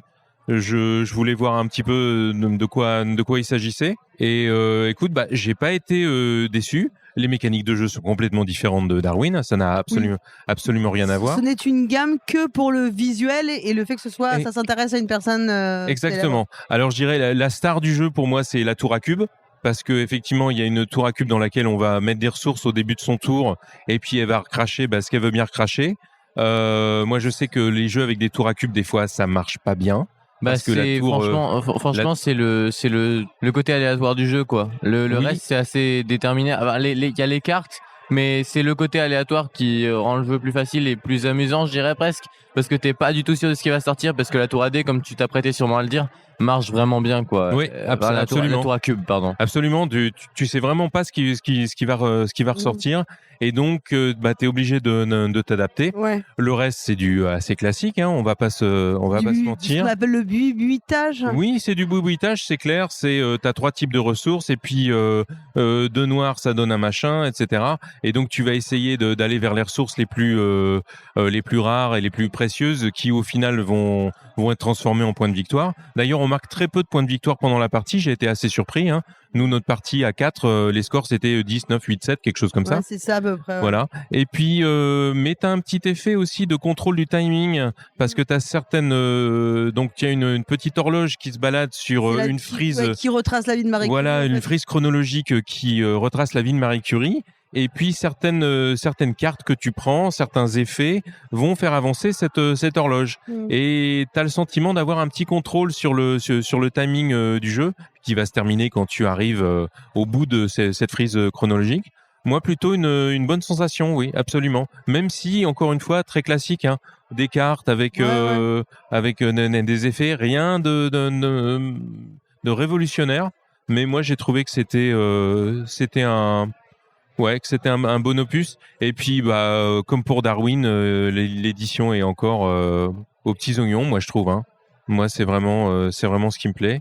J'ai pas cité l'illustrateur Bah, il doit y Ouais, mais c'est le avoir même style David de Sidbon. dessin. ou l'illustratrice. Il y a une illustratrice et il y a David Sidbon qui est l'illustrateur de Sorry We Are French. Vaiana Ino et David Sidbon donc, sont aux illustrations. Et comme pour Darwin, il y a un livret en annexe qui retrace toute la partie historique, c'est-à-dire toute la vie de Marie Curie. Donc très bien, moi j'ai bien aimé, je suis client de ce genre de jeu, j'avoue. Et vous avez joué aussi à Flatiron, c'est ça? Oui, on est allé jouer à Flatiron sur le stand de Ludonova. Ouais. Un des nombreux jeux qui étaient sold out très rapidement. Ouais, J'ai malheureusement. trouvé que c'était parti très très très vite les jeux cette année, hein, vraiment. Ouais. Il y avait beaucoup de choses qui partaient. Alors, je vais me répéter parce que Flatiron, c'est encore un jeu de Isra et Shea, alias Liamadais, le couple d'auteurs espagnols. Voilà, je vous ai sorti le même refrain. Je vais pas répéter ce que j'ai dit tout à l'heure. Voilà, exactement. Et là, on est sur un jeu qui va mélanger dont les mécaniques principales sont le placement d'ouvriers et la construction de moteurs, ou le engine building si vous êtes anglophone. Et le thème du jeu, donc ça s'appelle Flatiron. Pourquoi ? Parce que c'est le nom d'un immeuble très célèbre de New York que vous avez déjà sans doute vu une fois en photo. Il a une forme triangulaire assez reconnaissable. Et donc c'est ce thème en fait qu'on va utiliser pour construire physiquement ce Flatiron en montant des étages, puis des piliers, puis de nouveaux étages. C'est plein de petits effets. Encore une fois, j'ai vraiment l'impression de me répéter dans ce podcast. J'ai rien vu là-dedans que j'avais pas déjà vu ailleurs. Mais encore une fois, la combinaison, le fait que ce soit à deux uniquement, c'est assez nerveux, c'est rapide. Le fait que ce soit à deux, tu regardes vraiment ce que va faire l'autre. Il y a du placement d'ouvriers, donc il y a du blocage parce qu'il n'y a pas beaucoup d'emplacements. Donc il y a eu des cas dans notre partie où je me suis fait voler une action parce que voilà, je pouvais pas y aller à ce tour-là. Et c'est mon adversaire, Julien en l'occurrence, qui m'a coupé l'arbre sous le pied. Donc Tu me l'as voilà. fait aussi une fois. Pour une action. J'aurais pu faire une tellement belle action si tu m'avais pas enlevé le truc là. On entend encore le ressentiment. J'aurais pu finir la partie, J'étais d'un coup. présente. Il a quand même gagné, hein, donc Il a gagné, même si je le lui ai il a volé, gagné. mais la victoire Même n'est pas si importante. je lui ai volé un. Moi je voulais un une bon coup. victoire écrasante et tu me l'as enlevé. Voilà. En tout cas, bon ressenti. C'est pas une très grosse boîte, hein, encore une fois. C'est joliment édité aussi. C'est joli parce que tu as cette verticalité. Ouais. Tu montes ton C'est assez immeuble. satisfaisant de construire l'immeuble. C'est voilà, c'est un côté Il très, n'y a très pas de chat dans satisfaisant. cet immeuble. Et il n'y a pas de chat dedans. non. Ça manque un ce peu. sera dans l'extension. Et effectivement, on a regardé un petit bout de votre partie et tu parlais d'effectivement que c'était un engine building, mais là, effectivement, j'ai l'impression que ça cartonnait genre sur les derniers tours. J'ai l'impression que vous marquiez des tonnes et des tonnes de points, quoi. Ça avait l'air d'être hyper satisfaisant, justement, Ouais, hyper gratifiant, ouais. hyper grisant, de réussir à avoir construit ça et avoir le temps de le faire tourner pour générer plein de trucs. Ouais. Tu sens vraiment une accélération pendant la partie. Au début, ça y va tout doucement là. Puis au fur et à mesure que tu rajoutes des cartes sur ton petit plateau, tu peux vraiment comboter quoi et faire beaucoup de choses à ton tour quand arrive la deuxième partie, je dirais, du jeu. Donc une bonne surprise vraiment. Ensuite, nous, on a été jouer avec Seb à Mesos, chez Cranio. Et est-ce que tu as, en un mot, si tu devais décrire ce que tu as ressenti sur cette partie de Mesos, d'un certain notamment Simone Luciani accompagné de quelqu'un, ce serait quoi, Paul Gara ? Eh ben, écoute, ça a été le grand kiff de cet Essonne. D'accord. Vraiment, j'avais entendu des retours super mitigés sur le jeu. Et moi, j'ai adoré la partie. Du moment où on a commencé, j'étais à fond. Et je sais pas, tout est vraiment, j'ai trouvé tout exceptionnel dans le jeu, quoi. Déjà, tu étais Alors, attentive à l'écriture de la j'exagère règle. un peu, j'ai un biais aussi sur Simone Luciani, vous savez, c'est mon auteur favori. Mais il est pas tout seul, hein. Il y a Yannick Kahana et l'illustrateur, l'artiste, c'est Kerry Attiken. Donc en fait, dans Mesos, on va jouer en 3 aires. On est une tribu du Néolithique, du enfin, mésolithique, en fait. Ouais, C'est le terme qui est employé officiellement. Bon, moi, mes connaissances là s'arrêtent. D'où le nom. On va construire, on va recruter des personnes dans notre tribu. Je pense pas que ça se passe exactement comme ça à l'époque, mais bon, bref. On va avoir les chamans, on va avoir des chasseurs, Des gens ou qui vont chasseuses. récolter. On va avoir les bâtisseuses, on va avoir des artistes, les artistes. inventeurs. Des espèces de scientifiques. Des scientifiques Ouais, de l'époque. voilà. Et en fait, la particularité du jeu, c'est qu'on va on va poser des cartes sur 2 lignes, comme s'il y avait 2 rivières. Et sachant qu'à la fin de chaque tour, il y a une des rivières qui disparaît et qui est remplacée. La rivière du haut passe en bas, et ainsi de suite. On peut aussi construire des bâtiments. Et ensuite, on va se placer, en fonction de l'ordre du tour, on va se placer à un peu de blocage qui va nous permettre de récupérer soit de la nourriture, soit de récupérer une carte du bas, puis une carte du haut, ou alors une carte du bas du haut, ou 2 cartes, etc. Évidemment, plus je vais loin, plus je récupérerai de cartes, mais je serai dernier, je jouerai probablement en dernier au tour suivant. Et il y a des cartes d'événements qui vont arriver aussi, qui devront demander de nourrir notre tribu, et on va gagner des points grâce à ça. Et c'est catastrophique. On se fait casser la tête Et en par fait, le jeu. ce qu'il faut savoir, c'est que, alors, les premiers tours, on prend énormément de points négatifs. Donc c'est assez punitif, donc en fait. Les premiers tours sont très punitifs et en fait, je pense que ça fait partie vraiment intégrante de la stratégie du jeu parce qu'en fait, ta tribu, elle va s'améliorer et à un moment, tu inverseras la tendance et tes points négatifs vont finir par disparaître ou vraiment s'atténuer. Mais moi, j'aime beaucoup... En fait, c'est le genre de jeu où tu te dis, aujourd'hui, les gens n'aiment pas avoir des points négatifs ou ce genre de choses ou des malus de fin de partie. Là, ça fait super mal parce que quand tu te prends d'un coup, la première fois que tu n'arrives pas à nourrir ta tribu, puis qu'en plus tu t'es pris des points négatifs sur d'autres trucs, t'es déjà à moins 10, il y a eu 2 tours de jeu, tu fais OK, comment on va s'en sortir? Ouais, et il y a des tours, il y a genre 4 événements qui tombent d'un coup. Vraiment, on se regarde un peu comme quand il y a une question difficile à un contrôle. On se regarde les uns les autres en disant Il y a quelqu'un vraiment qui sait comment on va faire? ouais, Là tout le monde va être dans la galère là-dessus. Bon bah on va essayer de le faire quand même et de tenir le mieux possible. En fait, moi j'ai vraiment adoré ce sentiment-là. En fait, le côté des points négatifs qui te met un putain de coup de pression, qui te met un gros coup de pression en début de partie. Donc j'ai trouvé aussi que le jeu était très très opportuniste. Enfin, il favorise, je pense, l'opportunisme. Le jeu n'est pas opportuniste, mais il favorise l'opportunisme chez les joueuses parce que c'est vraiment en fonction les événements, ils vont arriver dans la rivière du haut. Donc on sait qu'on les aura pas tout de suite. On les aura, ils vont ensuite descendre dans la rivière du bas et c'est à la fin de ce tour-là, quand ils vont disparaître, qu'on va les activer. Ce qui fait que tu as quand même 2 tours pour te préparer et selon les cartes événements qui sortent, t'as intérêt à aller chercher certaines des cartes. Par exemple, si c'est le tour ou le moment où le chaman, celui qui a la majorité des toiles de chaman, va marquer 15 points. Les 15 points, si toi t'es pas loin, t'as vraiment le moment où il faut aller les chercher. Donc tu vas vachement aussi, t'as ta stratégie globale, mais il y a des moments où t'es obligé de faire des coups très opportunistes. Moi, j'adore ça dans les jeux. Moi, j'aime vraiment les jeux qui favorisent l'opportunisme. Et puis après, il y a une montée en puissance comme si ta tribu, elle s'améliorait. Donc, je trouve même que thématiquement, c'est pas délirant. Parce qu'au bout d'un moment, à la fin de la partie, tu inverses vraiment la tendance et tes points négatifs, globalement, tu arrives à les faire disparaître. Mais là, la question, c'est qui se sera suffisamment préparé pour aller chercher tous les gros points qu'il y a sur notamment les bâtiments qu'il faut construire.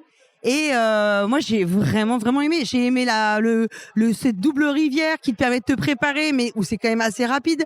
Tout ça, vraiment, j'ai trouvé ça super bien, quoi. Et en plus, je trouve que le jeu est plutôt visuellement réussi. Ouais, alors oui, le jeu est magnifique, mais un des trucs qui est assez notable, c'est que c'est un jeu effectivement dans lequel on collectionne des cartes, mais il faut pas juste les accumuler bêtement en disant vas-y, j'en prends autant que possible et ça va être bien, je vais faire plein de points. Parce qu'en fait, très régulièrement, faut nourrir notre tribu. Et en gros, faut nourrir pour chaque personnage, chaque carte qu'on a récupérée. Donc techniquement, plus je récupère de cartes, plus je vais galérer à les nourrir. De nourriture. Donc il y a vraiment des fois un dilemme en disant ah tiens, là je pourrais en gagner une ou en gagner 2. Peut-être que je vais en gagner qu'une parce que la deuxième me sera moins utile et risque de me pénaliser plus tard. Et en plus de ça, le jeu est quand même, par rapport à toute la ludographie de Luciani, très très simple à prendre en main. C'est-à-dire que on est vraiment sur de l'initié, mais globalement plutôt accessible. En termes d'explication, il y a ce système de rivière et derrière il y a 6 types de personnages différents. C'est vraiment très très rapide. Elle est ultra claire. Ouais. On s'est pas posé de questions pendant la partie. Que vous preniez pas peur en disant c'est un Luciani, c'est trop compliqué pour moi, je vais pas y jouer. Non. C'est un jeu beaucoup plus ramassé. Et à 5, on a joué. Minutes, hein. Ouais, ça, à 5, on a joué en 3 quarts d'heure pour une première partie en festival. Donc si on sait jouer, ça va durer 30-40 minutes et on va pouvoir enchaîner les revanches et les revanches. Donc vraiment, moi c'est mon coup de cœur. Et en plus, Sébastien peut témoigner. Moi, je suis quelqu'un qui. Et je suis très dissipé pendant les explications de règles. Déjà en français, alors en anglais, autant vous dire que c'est 10 fois pire. Je suis très dissipée en général quand je joue, je le reconnais et c'est parfois très désagréable pour les autres. Là, je sais pas, j'ai été ultra focus. Enfin, je suis rentrée dans le jeu tout de suite et j'étais vraiment, vraiment à fond dans la partie. Ce qui m'arrive pas tant que ça parce que j'ai tendance à me désintéresser. Dès que le jeu me plaît pas trop, à très vite me désintéresser à faire autre chose. Et là, j'étais vraiment à fond, quoi. Ah, t'étais très vite investi. Il y avait des moments où tu oubliais qu'il fallait qu'on parle en anglais. Tu disais, attendez, faut que je réfléchisse pour faire mon coup. Et tu disais, alors, tu fais ça, ça fait ça, ça fait ça. Enfin, t'étais, en fait, ouais, très vite, genre, tu t'es un peu redressé de ta chaise, repenché sur la table en disant, ok, bon alors, qu'est-ce que je dois faire? Ok, je vais faire ça. C'était vraiment genre immergé dans le jeu. Voilà, vraiment, ouais. Et ça, c'est ce que j'apprécie quand j'ai ce sentiment-là, que je sors de la partie avec vraiment le sentiment d'avoir vraiment plongé, c'est cool, quoi. Bon, moi, je pense qu'on n'a pas encore assez parlé de jeux de pli. Non, Hein effectivement. c'est pas comme si c'était la tendance du moment. Avec Julien, on est passé sur le stand de Yellow pour jouer à Lose, un jeu de pli donc de Taishi Kinzawa. Je crois que c'est illustré par Crocotam, voilà, Ouais. et l'artiste qui est crédité. Alors c'était une avant-première, hein, ils avaient quelques boîtes. Il y en avait déjà plus cet après-midi. Je sais qu'à l'heure où on enregistre, ça va arriver dans 2 ou 3 semaines dans les boutiques, hein, donc il y a pas de problème. Alors, autant Xylotar chez Béziers Games m'avait un peu laissé de marbre, autant j'ai adoré Lose. Ah. Et pourtant, c'est le même principe, Oui. sauf que Qui a inspiré qui, tiens. sauf que tu n'as pas tu n'as pas les cartes posées devant toi, sauf qu'il n'y a pas 8 couleurs avec des valeurs différentes suivant les couleurs. Là, on a joué seulement à 3. On n'était que 3 jours à la table. Donc, je sais plus, on avait des cartes de 1 à 8 ou peut-être, voilà, quelque chose comme ça. Il y a 5 couleurs. Il y en a une, c'est toujours l'atout. Et c'est pareil que Xylotar. On classe nos cartes dans l'ordre croissant par couleur. Et puis, on va donner sa main à son voisin qui va la retourner. Et donc, on va jouer avec seulement les couleurs de nos cartes, mais en voyant toutes les valeurs de nos voisins. Et ça marche. Et un truc qu'ils ont, je pense, très bien fait chez Yellow, c'est quand tu joues 4 manches et chaque manche a un enjeu croissant. C'est-à-dire que même si les 3 premières manches se sont bien passées, il y a tellement potentiellement de points à gagner à la 4e manche que quand tu vas faire ton pari, puisque c'est encore un jeu où on parie sur le nombre de plis que l'on va faire au début de la manche, que voilà, tu te dis, je vais peut-être encore pouvoir y arriver parce que il y a 40 points à gagner et si je l'ai fait, je repasse devant tout le monde. Et donc, il y a de l'attention jusqu'au bout. Moi, j'ai vraiment, comme je dis toujours, la sensation de taper le carton avec ce genre de jeu. Et vraiment, vraiment, j'ai bien aimé. Alors que Xylotar m'a vraiment laissé de marbre. Et pourtant, les jeux sont tellement proches l'un de l'autre. Mais Lose, pour moi, ça marche. Et vraiment, j'ai vraiment, vraiment apprécié ce petit côté aussi Hanabi de voir les valeurs des autres. Sauf qu'évidemment, ici, c'est compétitif. Moi, franchement, j'ai adoré. On a été aussi, alors très rapidement chez Scorpion Masqué, mais on a joué des prototypes dont on peut pas forcément très bien, vraiment parler. Notamment dans ce qu'on a vu un jeu pour enfants vraiment super cool avec un très bon concept. Et puis on a joué aussi à un jeu d'affrontement pour 2 qui promet beaucoup. Ouais, et mais on ne peut pas en parler. On ne peut pas en parler. Et alors quand même, on va finir sur un des pires jeux qu'on a fait avec Seb, c'est Power Vacuum. On a été joué parce que Pénélope nous a dit d'aller y jouer, mais en fait c'était vraiment pour être sûr que c'était vraiment bien. On était bien d'accord que c'était nul. Elle nous a piégés. Elle vous a envoyé au casse-pipe en fait. C'était Hidden Leaders, le jeu de pli. D'accord. Vendu dans une boîte à 40 balles juste parce que t'as des trucs aimantés qui se baladent. On s'est fait chier comme des rats morts. C'était horrible, c'était chaotique, aucun contrôle et avec plein de micro-manipulations. Et en plus, la partie s'arrête. Et là, il y a une musique d'Abba qui se lance. Je me suis dit, c'est un signe du destin, il faut s'en aller. Ah, mais non, et en plus, c'est l'auteur du jeu qui nous l'a expliqué. Et on sentait qu'il était très fier de son jeu. Et vraiment, j'ai fui parce que j'avais aucune envie d'entrer dans une explication avec lui, de lui dire pourquoi on avait trouvé ça horrible et qu'on voilà. Donc, quand même, on a fini sur un truc vraiment, je pense, un des pires trucs du salon. C'était très pénible, mais en fait, si on compare à Once Upon a Draft où ça mélange plein de trucs, mais ça le fait bien, là, ça mélange plein de trucs et ça le fait vraiment pas très bien. Vraiment mal, ouais, c'était vraiment horrible. Donc voilà, on garde notre réputation quand même de dire des trucs, de parler de mauvais jeux, ça fait du bien. On va s'arrêter parce qu'en fait, ici, au moment où on enregistre, il est hyper tard. Oui. Et voilà, on est déjà demain, en fait. On est déjà demain. Voilà. Normal, enfin, laissez dispo, c'est à ce heure-là qu'on les enregistre, hein, vous croyez quoi? Et écoutez, merci beaucoup à vous, messieurs, pour ces débriefs, tout le temps qu'on a passé ensemble, que vous m'avez accordé et tout. Merci à toi. Voilà, et on remercie les auditeurs et les auditrices qui suivent le podcast. Et puis, je sais pas si on va vraiment jouer dimanche, donc du coup, on se dit à Essen 2025. Allez. Ouais, les dates ont été révélées, c'est les 9, 10 et 11 mai 2025. Ah non, ça c'est l'alchimie du jeu, pardon. Voilà. Et pour le Spiel, ce sera du 23 au 26 octobre 2025. Ah, c'est 23-26 octobre 23-26 octobre Donc 2025. ça retombe sur les vacances scolaires, Probablement. en tout cas françaises. Oui, voilà. Bon, alors comment on dit Auf Wiedersehen, Hammer Auf Wiedersehen. Auf Wiedersehen. Auf Wiedersehen.